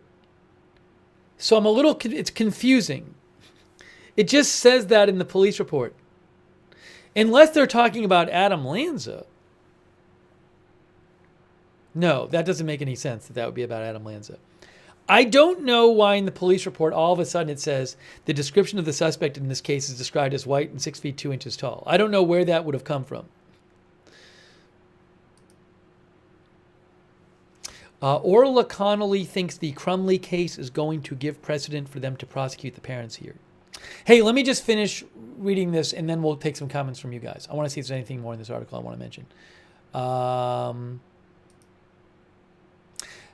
Yeah, this is actually just helpful for people who didn't see when we were going over the police report. It's kind of a summary of it. It says, at the time of the Jackson County investigation last year, we talked about this. The teen's father told officers he and his wife had split up after their family was evicted from their home a few months earlier.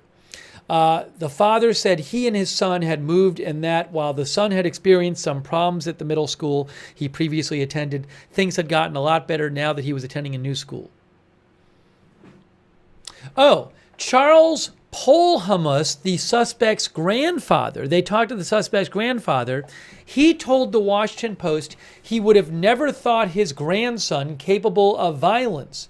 Although the two had not spoken in more than a year, Polhamus, who was once his grandson's baseball coach, remembered the teen as an overall good kid. He said he felt terrible for the victims. The shooting suspect's aunt, Annie Brown, said since the shooting she had been praying for the families who had been affected because of my nephew's actions. She said she would continue to support her nephew without excusing his actions. Brown said he was still just a baby who was never given the mental health support he needed and repeatedly requested. So, I mean, clearly this was not a great time at home because the parents had split up. It looks like if you do the math, they split up roughly a year and a half ago, more or less. And when they split up, two of the kids went with the mother. The two younger kids went with the mother, and then the son went with the father. So there was that stuff. And then he was already having big absentee issues in 8th grade. I will say, I mean, I am certainly not an expert on school shootings, but I do feel like there have been a number of them, unfortunately, we have covered, that when there have been a number of them where it comes out that there were issues at the home. But I'm not a sociologist, so I'm not going to try to start drawing conclusions. But that is something that, at least in the coverage we have done, we have seen a number of times. Jean Romaine says Colt Gray is a child. He's only 14 years old. Nuri Chiri says, I wonder why he was absent from school so much. That might give a motive at least. Or some, we don't have really information about that.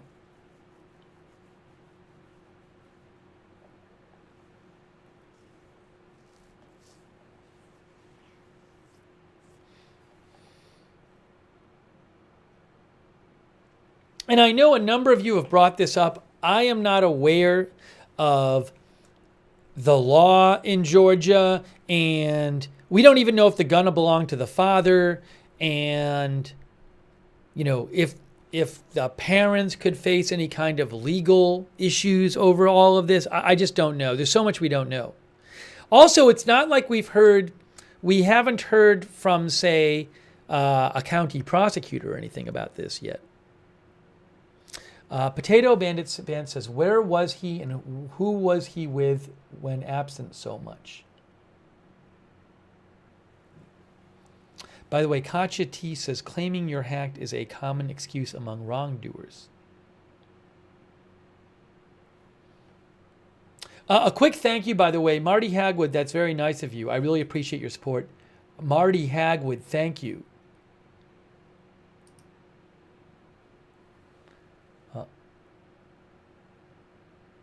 Hold on a second here.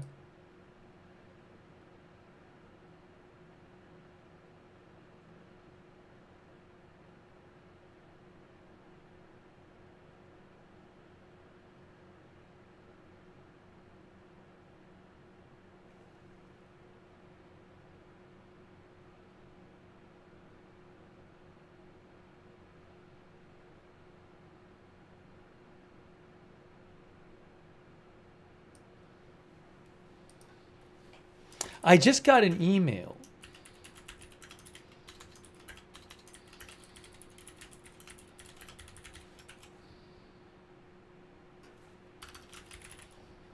I just got an email about so the presidential debate is coming up in 5 days. Sorry for a little jump in topic for a second. The presidential debate is coming up in 5 days, and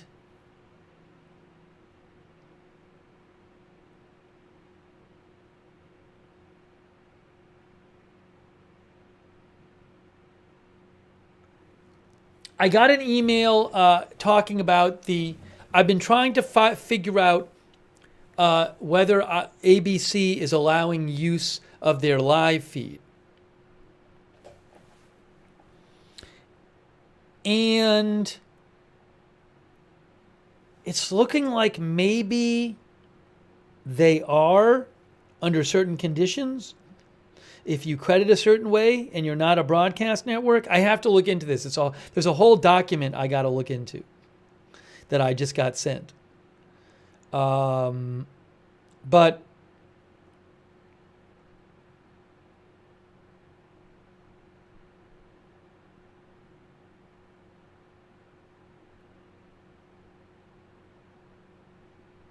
it looks like it's possible. I think I might be able to show it. So I'm going to have to look into that after.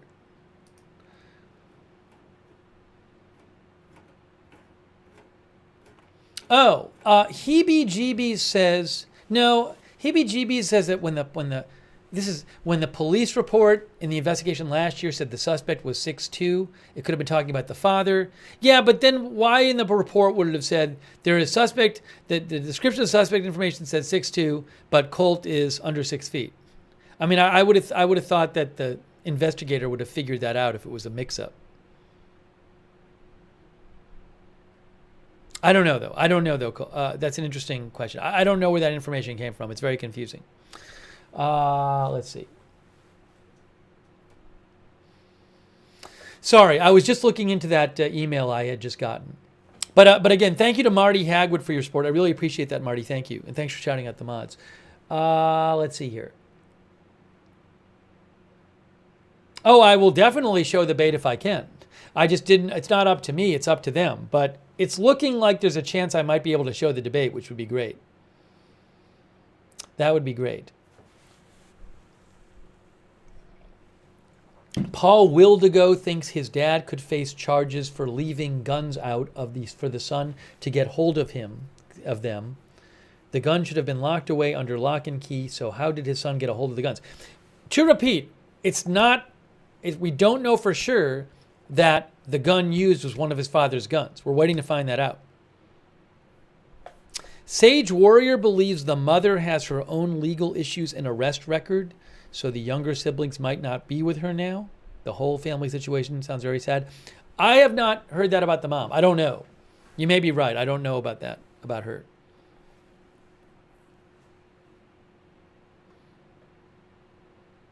Cat G likes the combined stream. Yeah, I had posted on our social media a couple of days ago that when there's not like one big story, but there's maybe more than one story that I think is important that I would like to cover. I floated the idea of doing a stream where we cover more than one thing, and people seem to be open to it. So I've been trying to do that today. So we've actually talked about both things, and in theory we can talk about other things if they come up too. But I thought both things were worth covering. I don't know that I would have done a single stream on either one. So I hope. Feel free to write feedback to me. Maybe you can send it to my X account or could post it on the comments to the video or send it to agendafreetv@gmail.com on email. But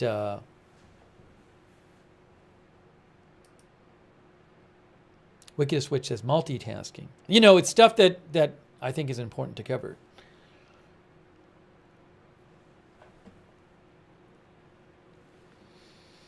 Linda said, I thought that was what Agenda Free TV was for. Well, usually we focus on one thing, but yeah, I haven't even, Dr. McRib, I kind of wanted to talk about that. We haven't even gotten to it yet. We would have covered it yesterday, that whole story about the two people who worked for the Russian broadcast network RT, Russian state media, and they had posed as other people, and they basically paid $10 million to this American content company to produce videos. And the content company hired like some prominent like YouTube people and social media people to post videos. And the people that they hired didn't know that the money was coming from the Russian government. There's all that.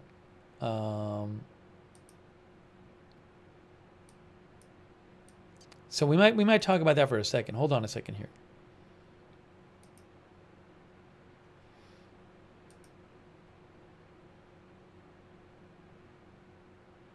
People have mentioned an Akron fire. We don't normally just cover big fires here. That's not normally what we do.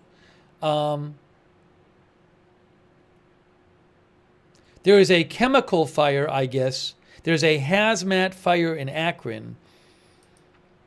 There's a hazmat, according to 19 News, there's a hazmat fire at a local business. The 19 News article says that Akron firefighters said their main concern is the fire spreading to propane tanks and other explosive material inside the plant. They are evacuating a half-mile radius from the fire. It's just not something we normally really cover here. I mean, clearly it's important to people in the area. I don't want to say it's not, but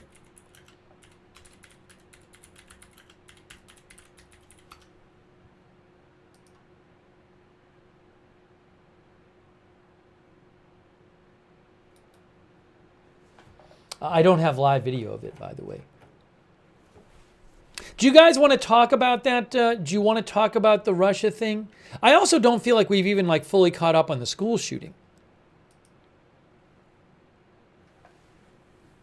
There's that.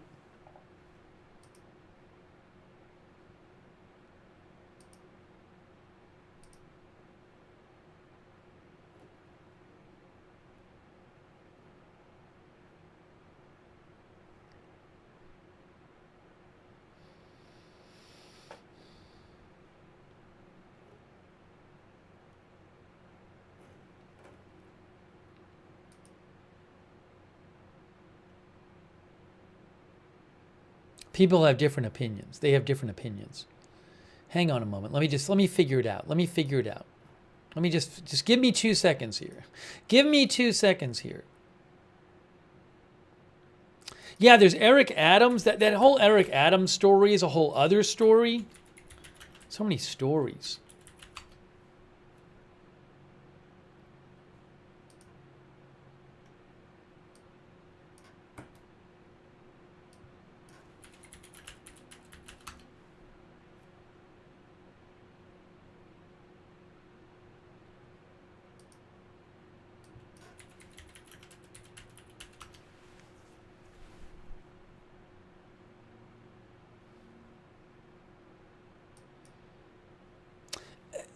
I don't really want to get into the Eric Adams thing right now. The Eric Adams thing is like, hold on.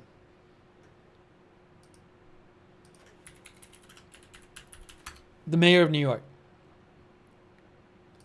Yeah, so it's being widely reported that, like Fox News has a headline right now. There's a lot of outlets that reported on this. That top aides for the New York City mayor, the FBI raided homes and seized devices from the first deputy mayor and the deputy mayor for public safety today. And the FBI raided the homes of at least 3 high-ranking members of the New York City Mayor Eric Adams administration, says Fox News. And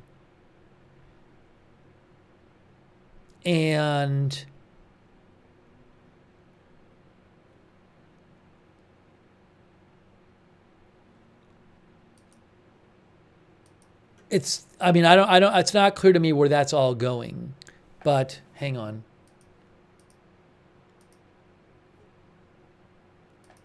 So there's this. This is from a couple weeks ago. Actually, this is from like 3 weeks ago. This is like 3 weeks ago.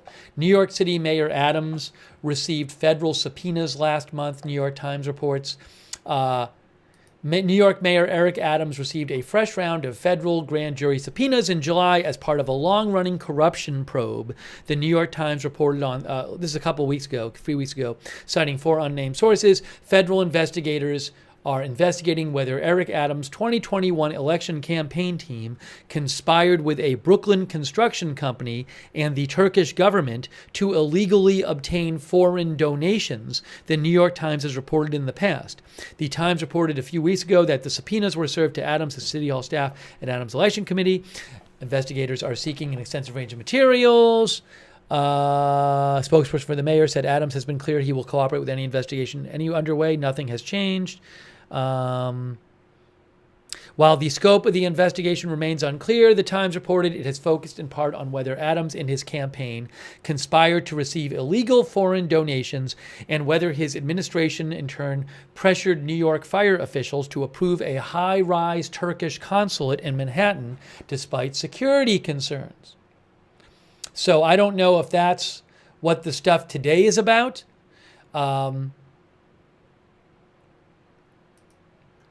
I believe also, the New York Times has an article today, U.S. agents seize phones of top officials in New York City Mayor Eric Adams' administration. Oh, the actions are unrelated. The New York Times says that today, the agents seizing phones of top officials in the Adams administration are unrelated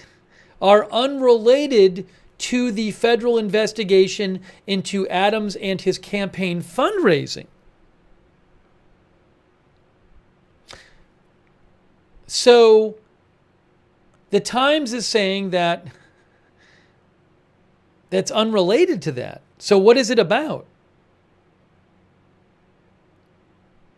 The Times says the nature of the investigations is unclear, but it appears one is focused on the senior city hall officials and the other touches on the police commissioner. So I don't know what's going on here.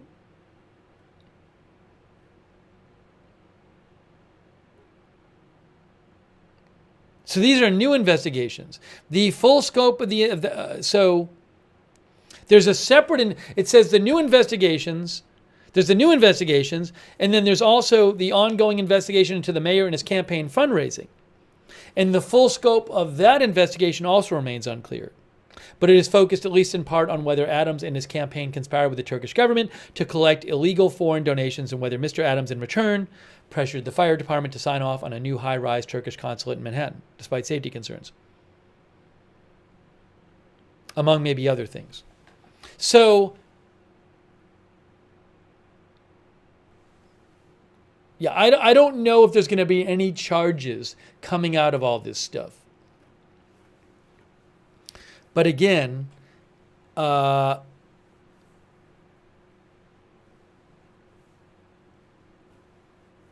Times says that the U.S. agents today seized phones of top officials in Eric Adams' administration.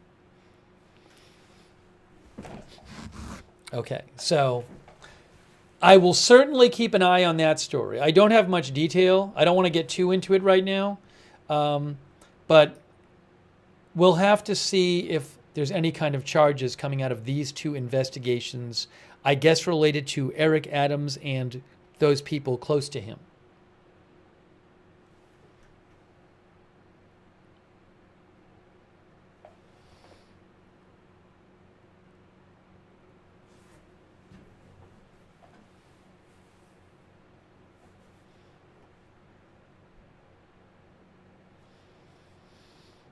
All right, so we mentioned that.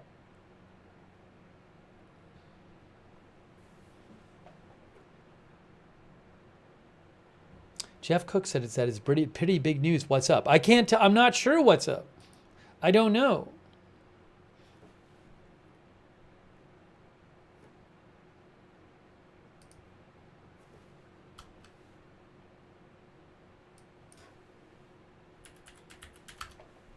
We'll see if there's charges.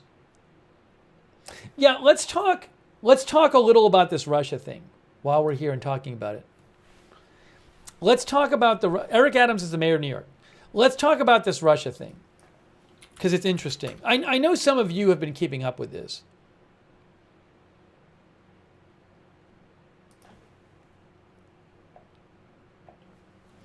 Right-wing influencers were duped to work for covert Russian operations.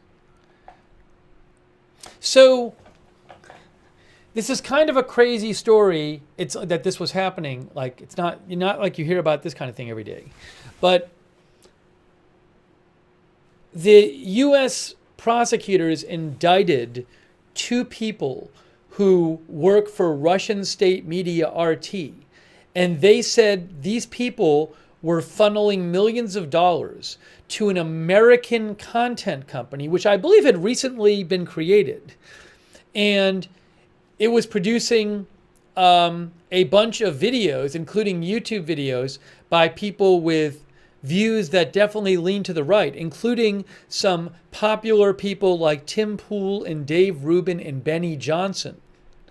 And the allegation is that money to make these videos was being paid by the Russian government, even though the creators themselves, like Tim Pool, Dave Rubin, and Benny Johnson, were not told the money was coming from the Russian government. Let me read a couple paragraphs of this. We would have covered this yesterday, but we were, obviously we were covering the school shooting. So you can see here, right-wing influencers were duped to work for covert Russian operation, U.S. says. This is from AP. They have millions of followers online. They have been major players in right-wing political discourse since Donald Trump was president. And they worked unknowingly for a company that was a front for a Russian influence operation, U.S. prosecutors say. An indictment filed yesterday alleges a media company linked to a media company linked to 6 conservative influencers, including well-known personalities Tim Pool, Dave Rubin, and Benny Johnson, was secretly funded by Russian state media employees to churn out English-language videos that were often consistent with the Kremlin's interest in amplifying U.S. domestic divisions in order to weaken U.S. opposition to Russian interests like its war in Ukraine.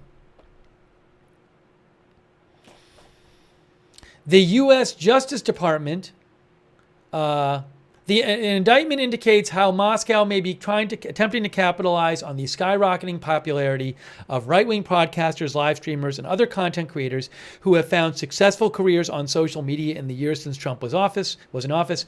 The U.S. Justice Department doesn't allege any wrongdoing by the influencers, some of whom, it says, were given false information about the source of the company's funding. Instead, it accuses 2 employees of RT, a Russian state media company, of funneling nearly $10 million to a Tennessee-based content creation company for Russia-friendly content. After the indictments were announced, both Poole and Benny Johnson issued statements on social media, which Rubin retweeted, saying they were victims of the alleged crimes and had done nothing wrong.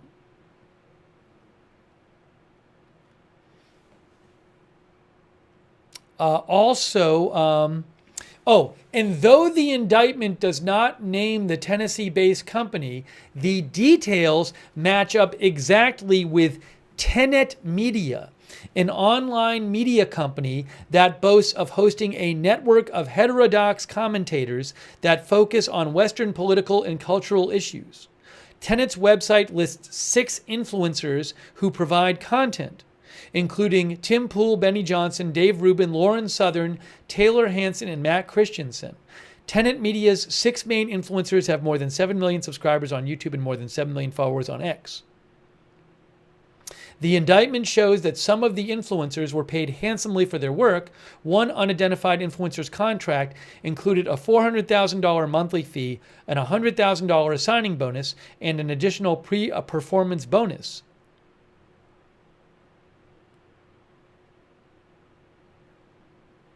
Anyways, so again, the indictment does not say that the content creators like Tim Pool and Benny Johnson knew that this company was getting their money from Russia. This company just reached out to them and offered to pay them to do stuff. But nothing in the indictment says that those content creators knew where the money was coming from. All right, let me take some comments from you guys on this. Okay, I'm going to take a few comments.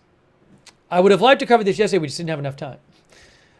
But I believe that this, I think I have a couple more articles on this, but I believe that this company had become like really prominent recently. Like they just recently started becoming pretty big and getting a lot of attention.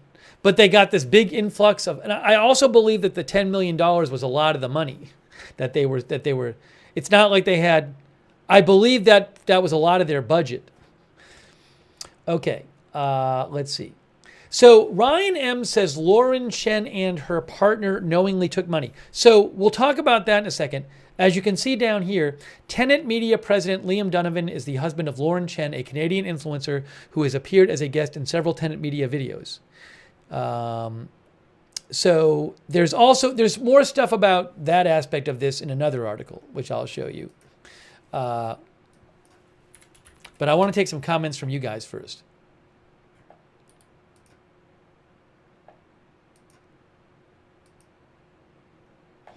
This is an article from Washington Post. Inside Tenet Media, the pro-Trump supergroup allegedly funded by Russia.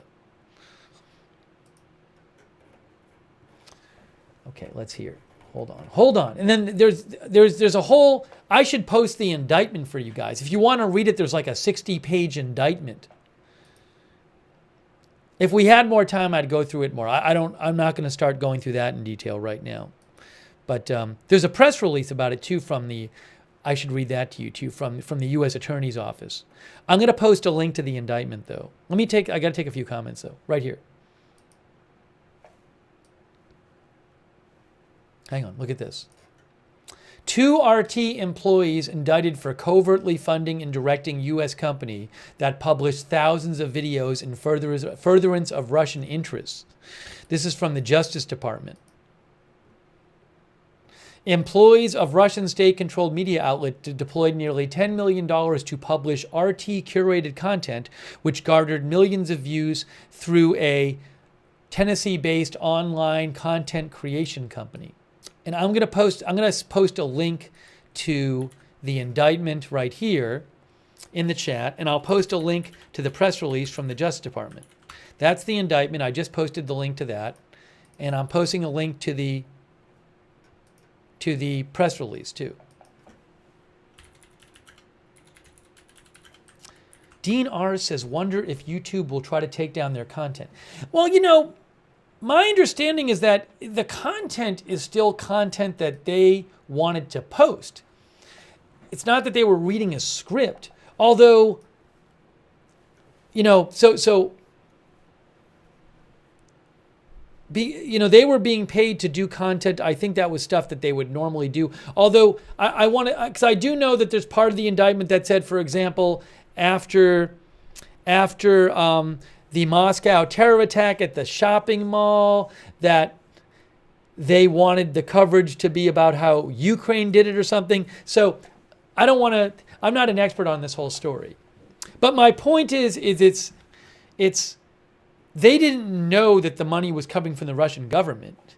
And my understanding is, my understanding is that this, I don't watch all of their videos, but my understanding is that the content was, you know, in the general world of what they would normally do. Ryan M says, Blaze TV fired Lauren Chen today. I did see that.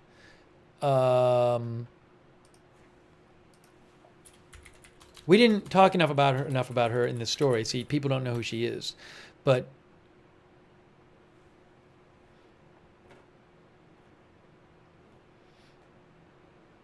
yeah, Semaphore reported that Blaze TV fired Lauren Chen. Semaphore, the outlet Semaphore said, a conservative American media company, Blaze TV, fired one of the YouTubers implicated in an alleged Russian influence operation.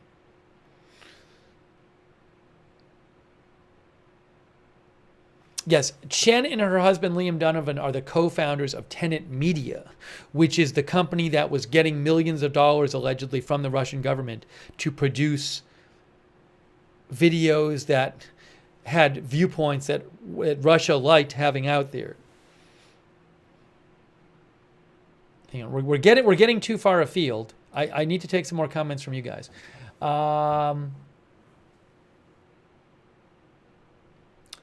El Hazelra likes Lauren Chen. Tony Schrader says you will see more termination.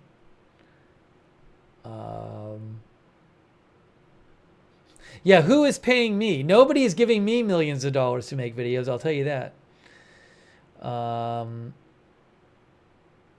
Franklin says the indictment said they didn't know, the original creators. The people, the actual creators, like the on-screen personalities like Tim Pool and Benny Johnson. Now, Potato Bandit says, wow, jeepers, golly, they are giving us $400,000 a month just out of the goodness of their hearts and how awesome we are, yay. So Potato Bandit, I think, is implying that maybe they should have asked where the money was coming from. I mean, look, they might have figured just somebody wealthy wants to hire us, and I'm not going to ask questions if they'll pay me the money. If they're asking me basically to do what I do anyway, I don't know.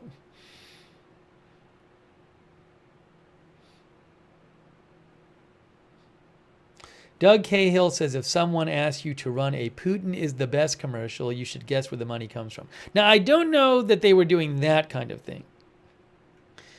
But I know there's some disagreements in our audience about this.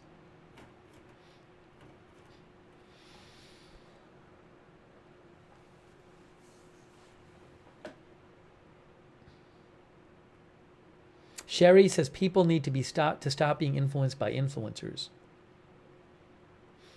Oh, no. So Golden Tarkus says if you're the co-founder, you know where the money's coming from. You just don't accept that much money with the assumption it's free. So the question about what the co-founders knew, we should talk about that a little more.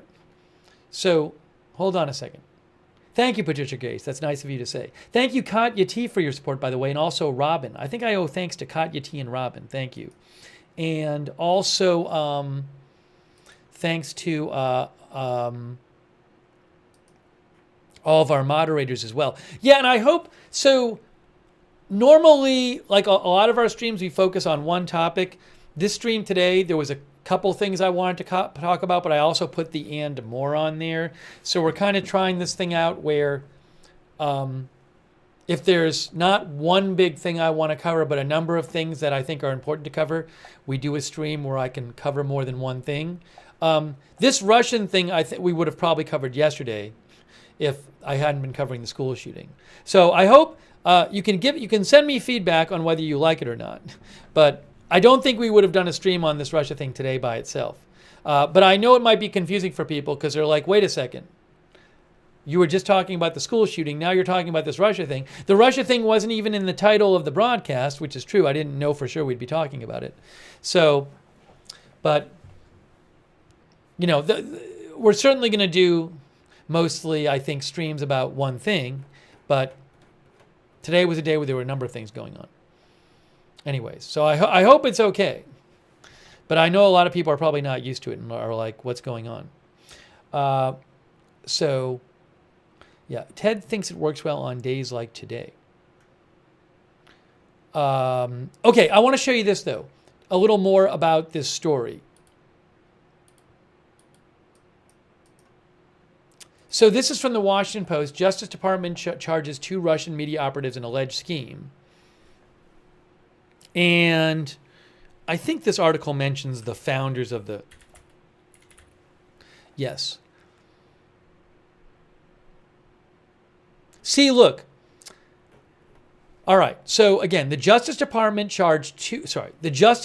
yesterday charged 2 Russian media executives in an alleged scheme that authorities say illegally funneled millions of dollars to a Tennessee-based company, Tenet Media, to create and publish propaganda videos that racked up millions of views on social media. The 2 employees of RT a Russian state news site, formerly known as Russian Today. They were indicted and accused of conducting a money laundering operation that spent nearly $10 million on efforts to covertly influence public opinion and sow social divisions, including placing blame on Ukraine regarding the war in Russia. Authorities said the U.S. company allegedly created and posted hundreds of English-language videos on social media sites, including TikTok, Instagram, YouTube, and X, that echoed Russian state propaganda and garnered 16 million views on YouTube alone. And just to go down here,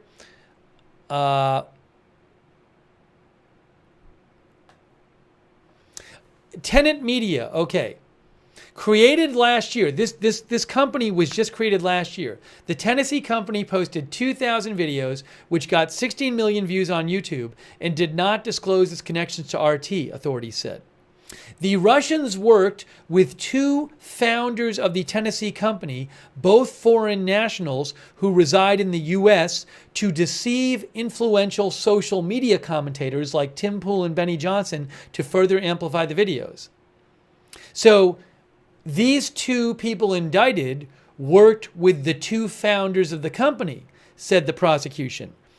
Now, the federal indictment doesn't name the company, but a quote from the company's YouTube channel in the indictment describing it as a network of heterodox commentators that focus on Western political and cultural issues suggests the business is Tenet Media. Tenet is a Tennessee corporation founded by conservative commentator Lauren Chen, who goes by Roaming Millennial Online, and her husband, Liam Donovan. Chen, who, when this article was written, worked as a host for Glenn Beck's Blaze TV Online, and now reportedly Blaze TV has fired her. Chen, who was working as a host for Glenn Beck's Blaze TV Online video company and contributes to Turning Point USA, didn't respond to a request for a comment. The indictment alleges that at least two Tenet contributors were misled about the true source of the site's funding, while the company's co-founders knew the money came from Russia. Okay? So, the indictment says that the co-founders, Lauren Chen and Liam Donovan, did know that the money was coming from Russia, but that they worked with the two RT people from Russia to mislead the talent that was making the videos, if that makes sense. So what I was wondering is, if given that the indictment said that the prosecutors believe that the co-founders knew that the money was coming from Russia and that the co-founders were working with the two people from Russia who've been indicted, is there legal risk for the two co-founders? That's what I've been wondering. Could they be possibly charged? I don't know. But again, my reasoning is the two RT people were charged with basically funneling the money from the Russian government to the company and, laundering it. But they were working with, according to the indictment, the two founders of the company. So I don't know if there could be more charges. I don't know. Hopefully what I'm saying is making sense, though. It's really just a wild story. Tenet Media's launch in November was hotly anticipated in the world of right-wing YouTube, a mega channel combining the work of prominent pundits like Dave Rubin, Tim Pool, Benny Johnson, and Lauren Southern.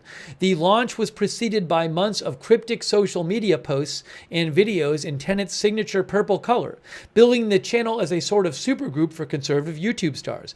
The indictment offers a glimpse into how much money significant conservative personalities can make. One unnamed Tenet contributor with 2.4 million YouTube followers on their own channel received $400,000 a month, plus a $100,000 signing bonus and performance incentives just for making 4 videos a week for Tenet, according to the indictment. Another unnamed commentator made $100,000 per video. Big Sky says they better charge Pool, Rubin, Benny, and Lauren. So to be clear, the indictment says that they were fooled.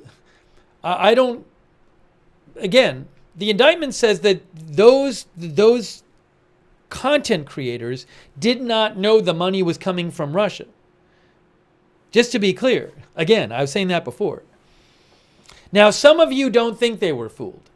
I leave that to you. I'm just telling you what the indictment says. So you can think about it what you want. But there is that question to me of, what about the co-founders? Do they face legal exposure here? I don't know.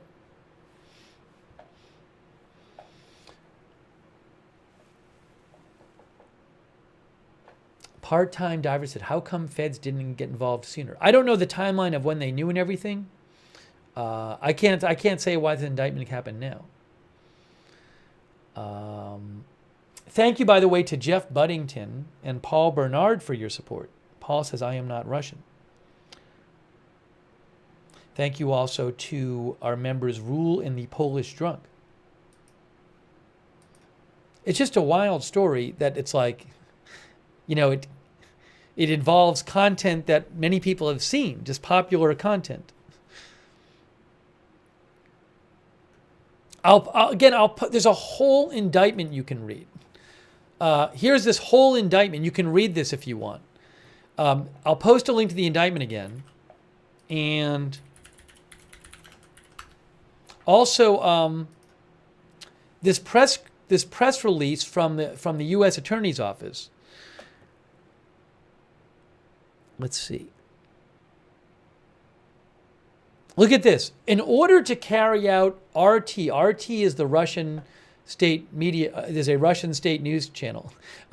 In order to carry out RT's secret influence campaign in the United States, Kalashnikov and Afanasieva, who were indicted, operated under covert identities at U.S. Company One, which is believed to be Tenet Media. Posing as an outside editor, Kalashnikov edited the company's content, monitored the company's funding and hiring, and introduced Afanasieva as a member of his purported editing team.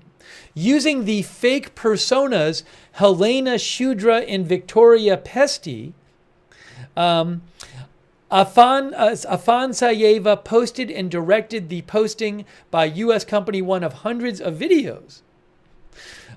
She also collected information from and gave instructions to the company's staff. For example, after the March 22, 2024 terrorist attack on a music venue in Moscow, she asked one of the company's founders to blame Ukraine and the U.S. for the attack, writing, I think we can focus on the Ukraine-U.S. angle. The mainstream media spread fake news that ISIS claimed responsibility for the attack, yet ISIS itself never made such a statement. All terrorists are now detained while they were heading to the border with Ukraine, which makes it even more suspicious. Why would they want to go to Ukraine to hide? Look at this. Between in or about October 2023 and in or about August 2024, RT sent wire transfers to the company totaling approximately $9.7 million, which represented nearly 90% of the company's bank deposits from all sources combined. This was not a small part of their operating budget. It looks here like most of the company's money came from Russia, if this indictment is true. It says approximately 90% of their bank deposits were the money from Russia.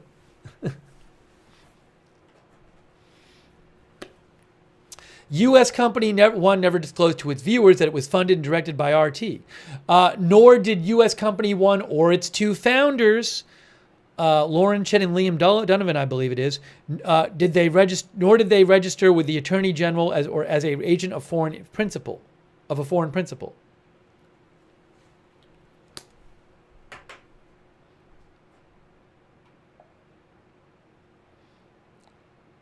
Well, so I don't know if the co-founders are facing some legal issues. I just don't know.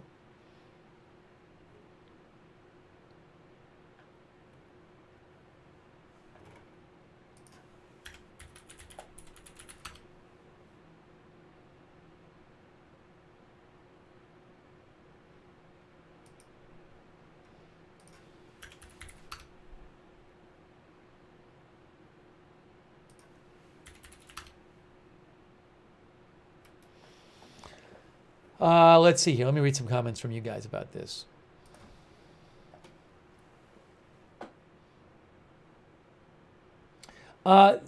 T the FG says Lauren and her husband are Canadian, aren't they? I would have to look it up. They're not. I believe they live in America, but they're not American citizens. Maybe it says we read this earlier.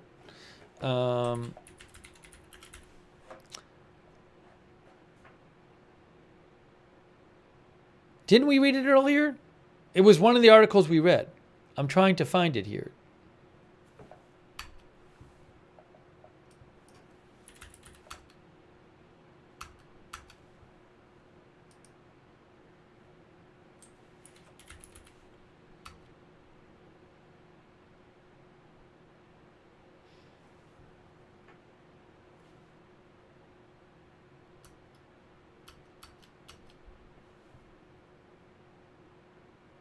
Well, I can't remember where we read it.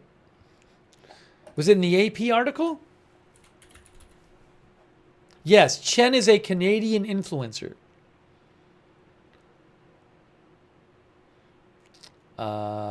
And anyways, I thought we read it somewhere else here.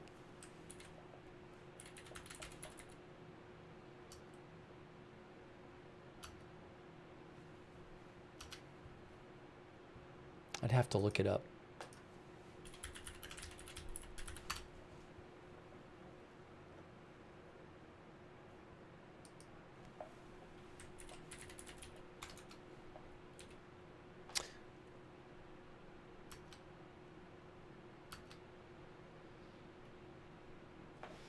So I don't know about their current, like, if I don't want to give you false information.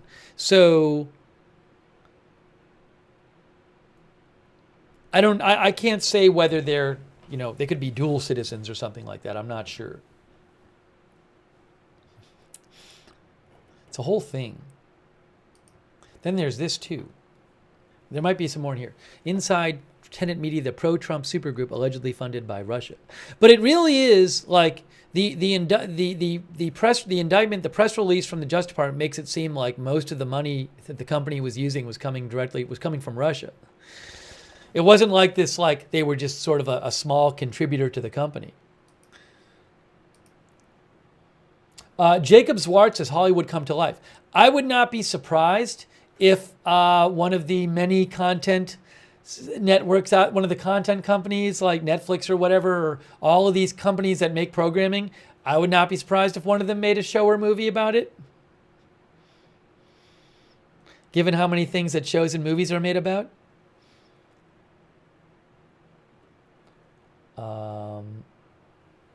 Ryan M says they are Canadian. El Hazel Ross says they are Canadian.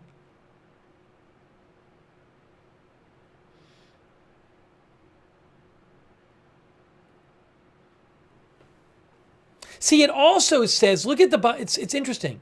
At the bottom of the press release, it says, the company never disclosed to its viewers it was funded and directed by RT, nor did the company or its two founders register with the U.S. Attorney General as an agent of a foreign principal, right? That paragraph, that's not about the two people who were charged. That's about the company and the founders. It literally says, nor did the company or its two founders register with the Attorney General as an agent of a foreign principal, which I'm not a lawyer, but it sort of seems to me that that's implying that the founders did something wrong. Hey, Ghost Machine, next time that's a ban. Okay, Ghost Machine? Next time you're gone. Just a warning.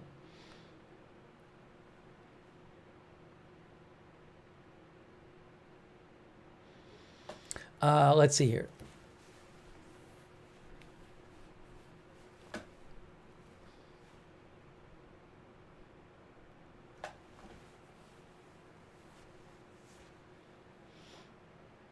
Yeah, so, I mean, to me, that suggests some possible legal issues, but I don't know.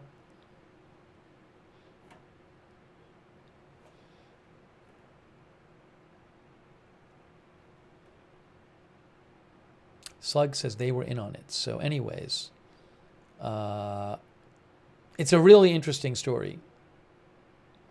LOL says Netflix already working on it, probably.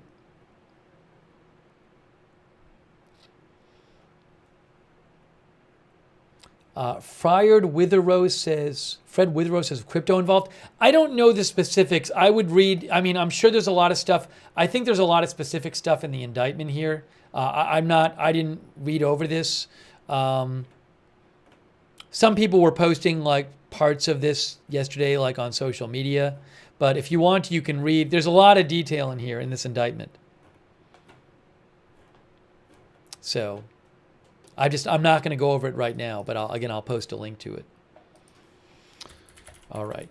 Well, maybe we'll move on from that story because we're not focusing on that story. But you have enough to go. I feel like you have enough to go on now if you want to research it further.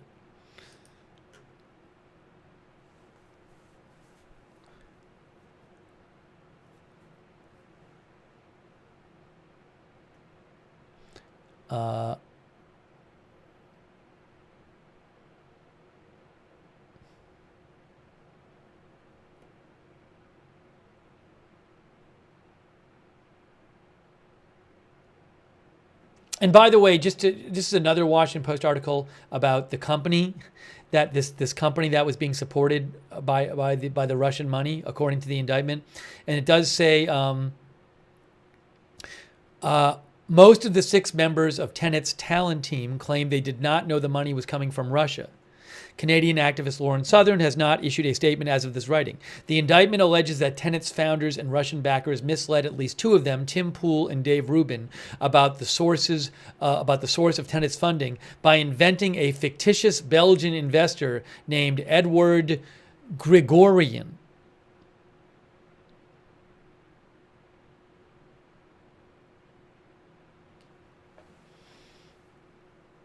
Prosecutors allege that the founders of the company, Chen and Donovan, knew their funding was coming from Moscow and privately acknowledged in messages to each other that their backers were Russian.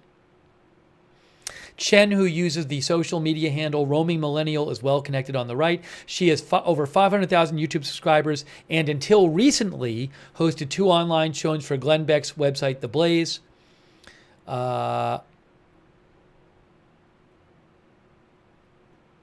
And then Blaze announced today that, you can see here, Blaze CEO Tyler Cardon said Lauren Chen was an independent contractor whose contract has been terminated with Blaze, the Glenn Beck's website.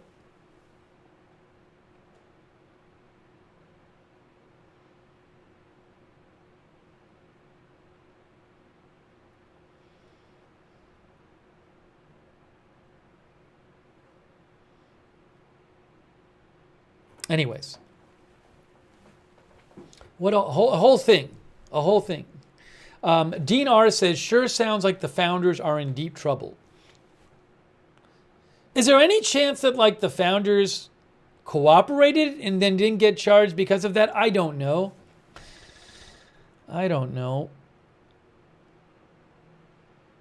So I know some of you guys, I'm reading comments, some of you, like our viewer, the Trash Flower, thinks Tim Pool is not innocent. None of them are. Again, the indictment does not allege that any of the influencers who were making the videos knew where the money is coming from. Some of you clearly think that they should have known, or did know, or should have known, or have there's some wrongness about what they did. What is this site? Are you talking about me personally?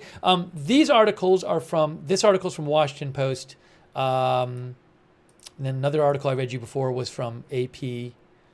And then this was the Justice Department press release, which has a link to the indictment. Okay. So we talked about the school shooting. We talked about the gunman in Munich. We talked about the Russia story. We talked a little bit about Eric Adams today. I do want to check and just see if there's any kind of big breaking news. Hunter Biden is going to plead guilty, but has that been agreed on? Hunter Biden has released a statement about pleading guilty to tax charges, guys. Hold on, or maybe he did plead guilty. We have a little news here about Hunter Biden. Hunter Biden news. I think it's coming out like right now. No, earlier today, the story was that he wanted to do a plea in which he wouldn't accept wrongdoing, but he would agree to the sentencing. And there was this question as to whether that would be accepted. It wasn't like a true guilty plea. And there was a question as to whether that would be accepted by the prosecution. But I think in the last few minutes, maybe something more has come out about it. So just give me a second and let me figure this out. Hang on a moment, guys. Just hang on a moment. Because I'm seeing a statement about him. So I think something new just came out about that recently.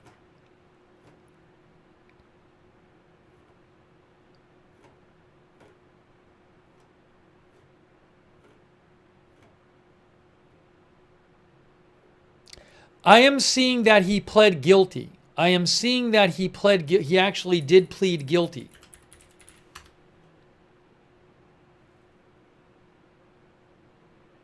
Hunter Biden pleads guilty on all counts in federal tax case, says ABC News. Now, the maximum he faces, says ABC News, is 17 years in prison and fine up to $1.35 million. But that's the maximum. Hold on a second here. Hang on. So I am seeing that he has pleaded guilty.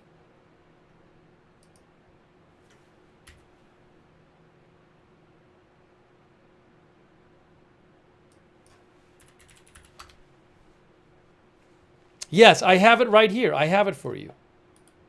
Look, guys, right here. Hunter Biden pleads guilty in federal tax case. Reuters. Hunter Biden, son of U.S. President Biden, pleaded guilty to federal tax charges on Thursday in a surprise move that avoids a potentially embarrassing trial weeks before the U.S. presidential election. He had been set to stand trial on criminal charges of failing to pay $1.4 million in taxes while spending lavishly on drug, sex workers, and luxury items. Instead, he pleaded guilty to all 9 counts he faced. Judge Mark Scarsi told Biden he faces up to 17 years in prison, up to $450,000 in penalties. I don't know what he's actually likely to get. He set sentencing for December 16th. Defendants who plead guilty in criminal cases typically work out an agreement with prosecutors beforehand, hoping to receive a lower sentence in exchange for avoiding trial.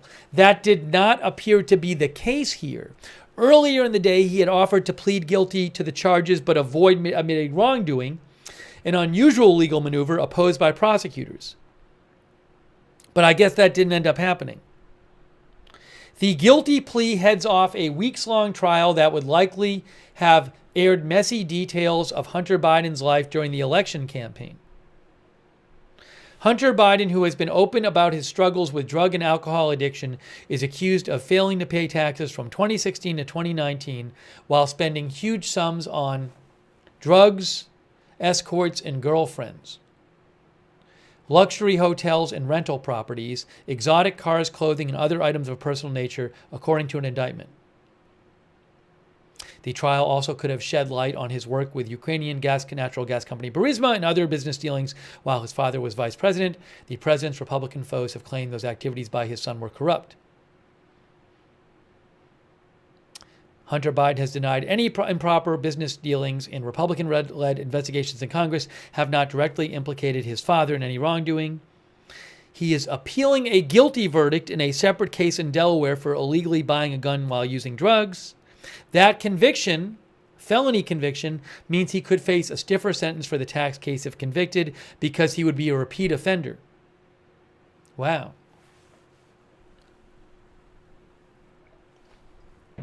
So that just came out a little while ago.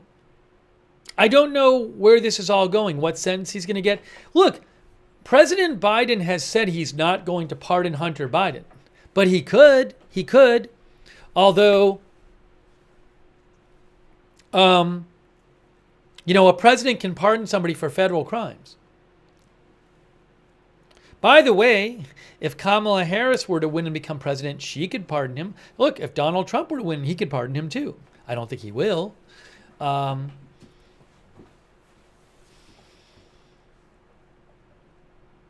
Eric C. thinks he will pardon him.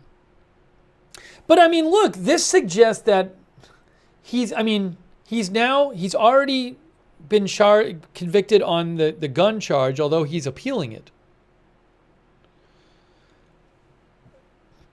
But I mean, seems like he gets some significant jail time.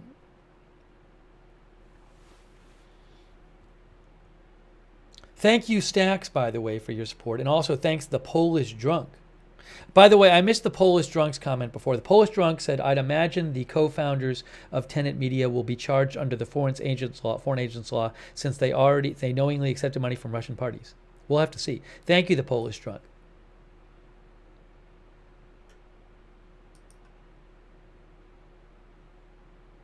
So what I'm trying to figure out is, should we do a separate stream on the Hunter Biden story? I know you guys just heard about it, but if I weren't on the air, I'd probably go do a separate stream about the Hunter Biden story. The other thing I could do is I could take a break and then do a stream about that later.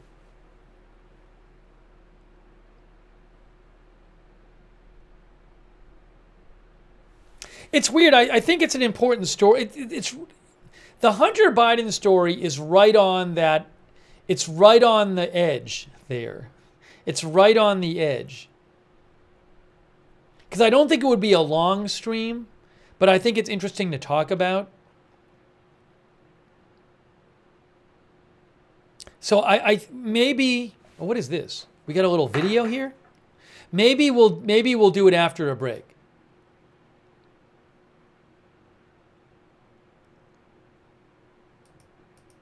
I have a little mini video from Reuters I can play you.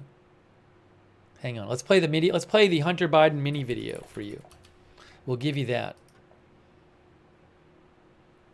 Hold on. Here is Hunter Biden mini video from Reuters. Look at this. Look at this, guys. Hunter Biden arrives in L.A. federal court after his tax evasion trial begins. Here he is.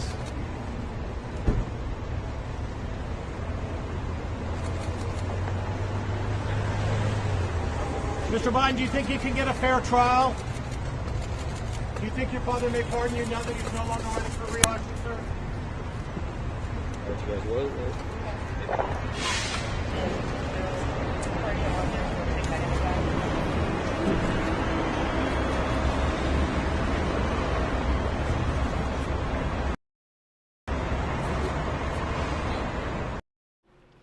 All right. I think what I might do is, because I haven't eaten and we've been on the air for a while, and maybe I'll go eat and think about covering it after and look into it, and maybe we'll cover it after I eat. I don't think at this point for this story I'm going to rush. I think it'll be a bad scene if I don't eat something. So maybe we can shoot for that. What time is it? 6:15. Yeah. So maybe we'll do that. And there might be some more stuff to show you at that point in a little bit. Okay? So I'm not promising it, but we very well might do a stream on this because I think it's important a little later. Anyways, I hope you found this stream helpful. We ended up covering like 4 stories. So again, I told you guys that we might try this once in a while when there's not one huge story, but a bunch of stories I kind of want to cover. So we talked about the Georgia school shooting, the Munich gunman. We talked about the Russia indictment from yesterday. We talked about something else too. We talked about Eric Adams. And we talked about Hunter Biden. Talked about 5 things. So, anyways.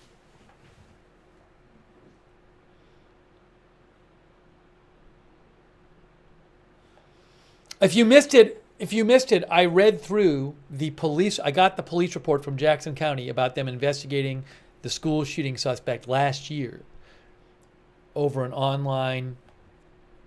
a reported online threat against to do a school shooting. So if you missed it, I read through the report, which I got from the sheriff's office. So you can go back and watch that. Okay. So people seem to be fine with it. The problem is people just have to know that if I do this kind of thing, I don't know in advance necessarily what I mean, I knew I was going to cover the school shooting in Munich. I didn't know about the other things. So there might be people who would have said, oh, I would have watched if I knew you were covering the Russia thing. Well, it's like I didn't know I was covering it, So I like to let people know in advance what I'm covering. But if we're going to do this kind of stream, sometimes you won't know in advance what I'm going to cover.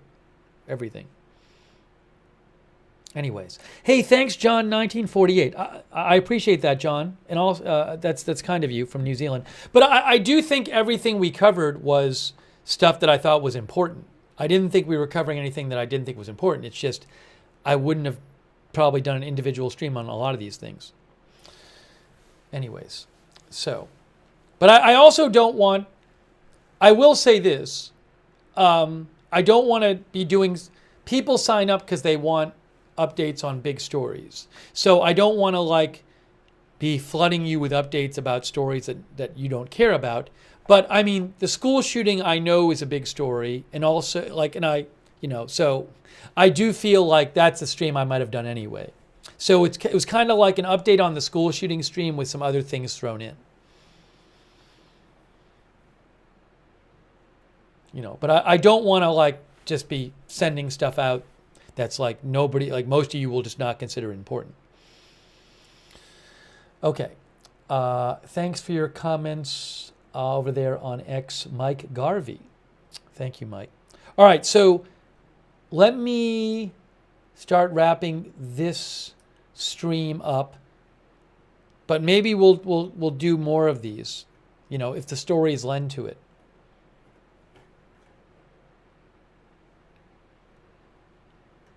Yeah, people have asked about Israel. I'm not going to cover everything on every stream. I don't have a huge Israel update. If there was a huge Israel update or Gaza update, I would give it to you.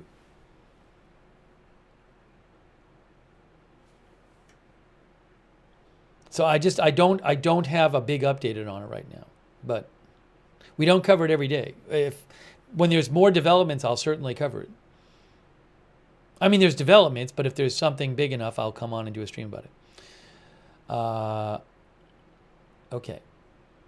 Hey, let's thank our moderators. Thank you so much to our moderators for being here for this stream.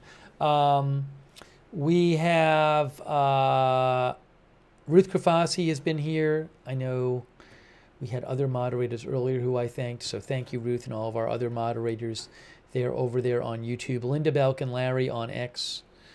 On Facebook, Raven Lynn, Charlotte Webb, Christina Neal, thanks so much. On Twitch, A Moment of Lovely, Big Ball of Yarn, David Green, LB Prairie Dawn, I Got That Fire, thank you. Over Fear liked the multi-topic. Pine Green says you could introduce 3 to 4 topics max per multi-stream. Yeah, I mean, I wasn't intending on covering X number of things today. I only came on knowing I'd talk about 2. It's just the Hunter Biden thing kind of came up at the end. So, yeah, I don't think we'll do 10 things. But if I'm on the air and something else comes up, I'll mention it. I think I'd want to have, a couple things to talk about. That I know I'm going to talk about when we come on the air.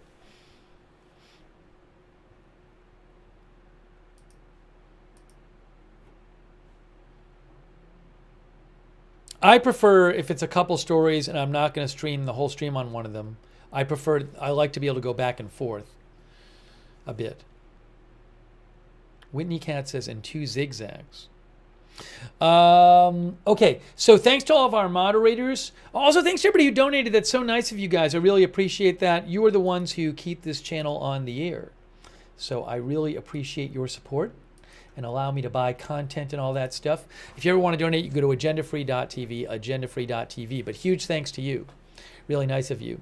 Oh, thank you to vocoders as well. Vocoders asked about the mugshot of the Atlanta shooting suspect. Yes, we showed it already. I already posted it on my X account. So it is there. You can go to my X account to see. I think we showed it twice. I don't want to overdo it, the showing of it, but I will post a link to my X account where you can follow me for breaking news, and you can go see it over there. I just posted the link in the chat. At Lookner on X. But it's up there, and we showed it, so thank you. But thank you, vocoders, for mentioning it. I appreciate it.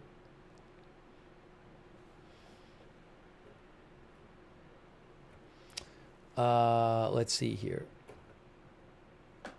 And hey, sign up for notifications so you know when we're going live. I may go live after I eat, for example. So you never know when big news is going to happen, but we have a free notification system. It works really well. Sign up for free, and then you get sent a notification every time we go live.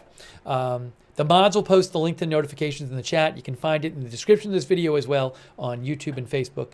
And at the same link, you can check out our Discord chat. You can chat with other viewers when we're not on the air at our Discord chat. A lot of our viewers like doing that. It's free. Same link as the notifications. And thanks to our Discord mods as well. Let me also say thanks to Mercy. Says she likes when we cover multiple issues.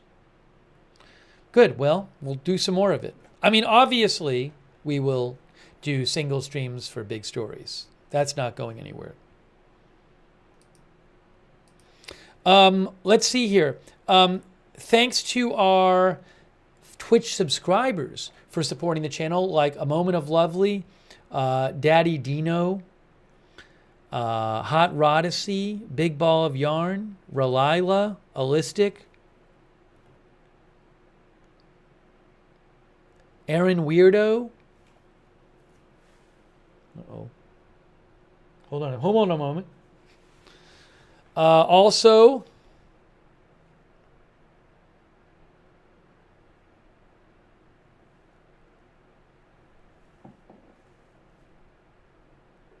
is this here?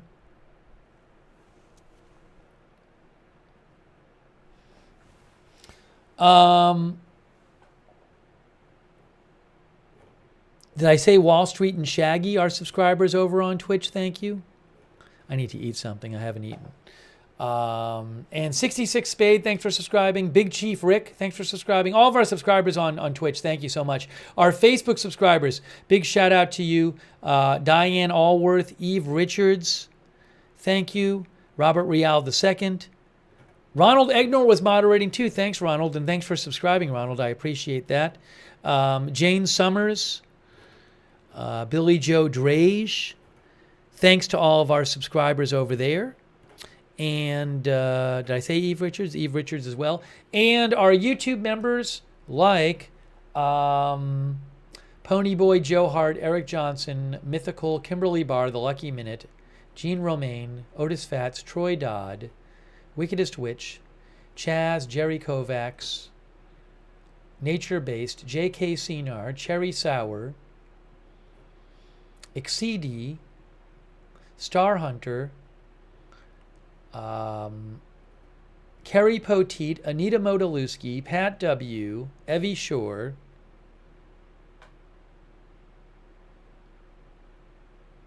Jana, The Lucky Minute, Basic J, Cheryl Simpson, sorry if I'm repeating some of these, Kenneth Colton, thank you for being YouTube members, Amnesia, Dr. McRib, Tiffany Gribble, Loki, Tina Fry, Troy Dodd, Gordon Gott, Aldo Ruiz, Kenneth Colton, Big Sky, Anonymous Nobody, Think and Repent, Nature Based, J.K. Senar, Gene Romaine, and all of our other YouTube members, thank you, and all of our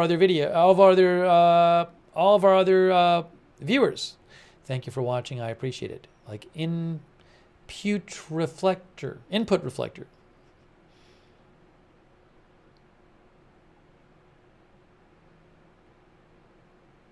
Carrie Grudges, our member, says, I'm more outraged at the lack of follow-up than I was before you read the police report about the investigation into the shooting suspect last year. She says, seriously, when it comes to school threats and the kids involved must be followed a long ways. Okay, guys, we are wrapping it up.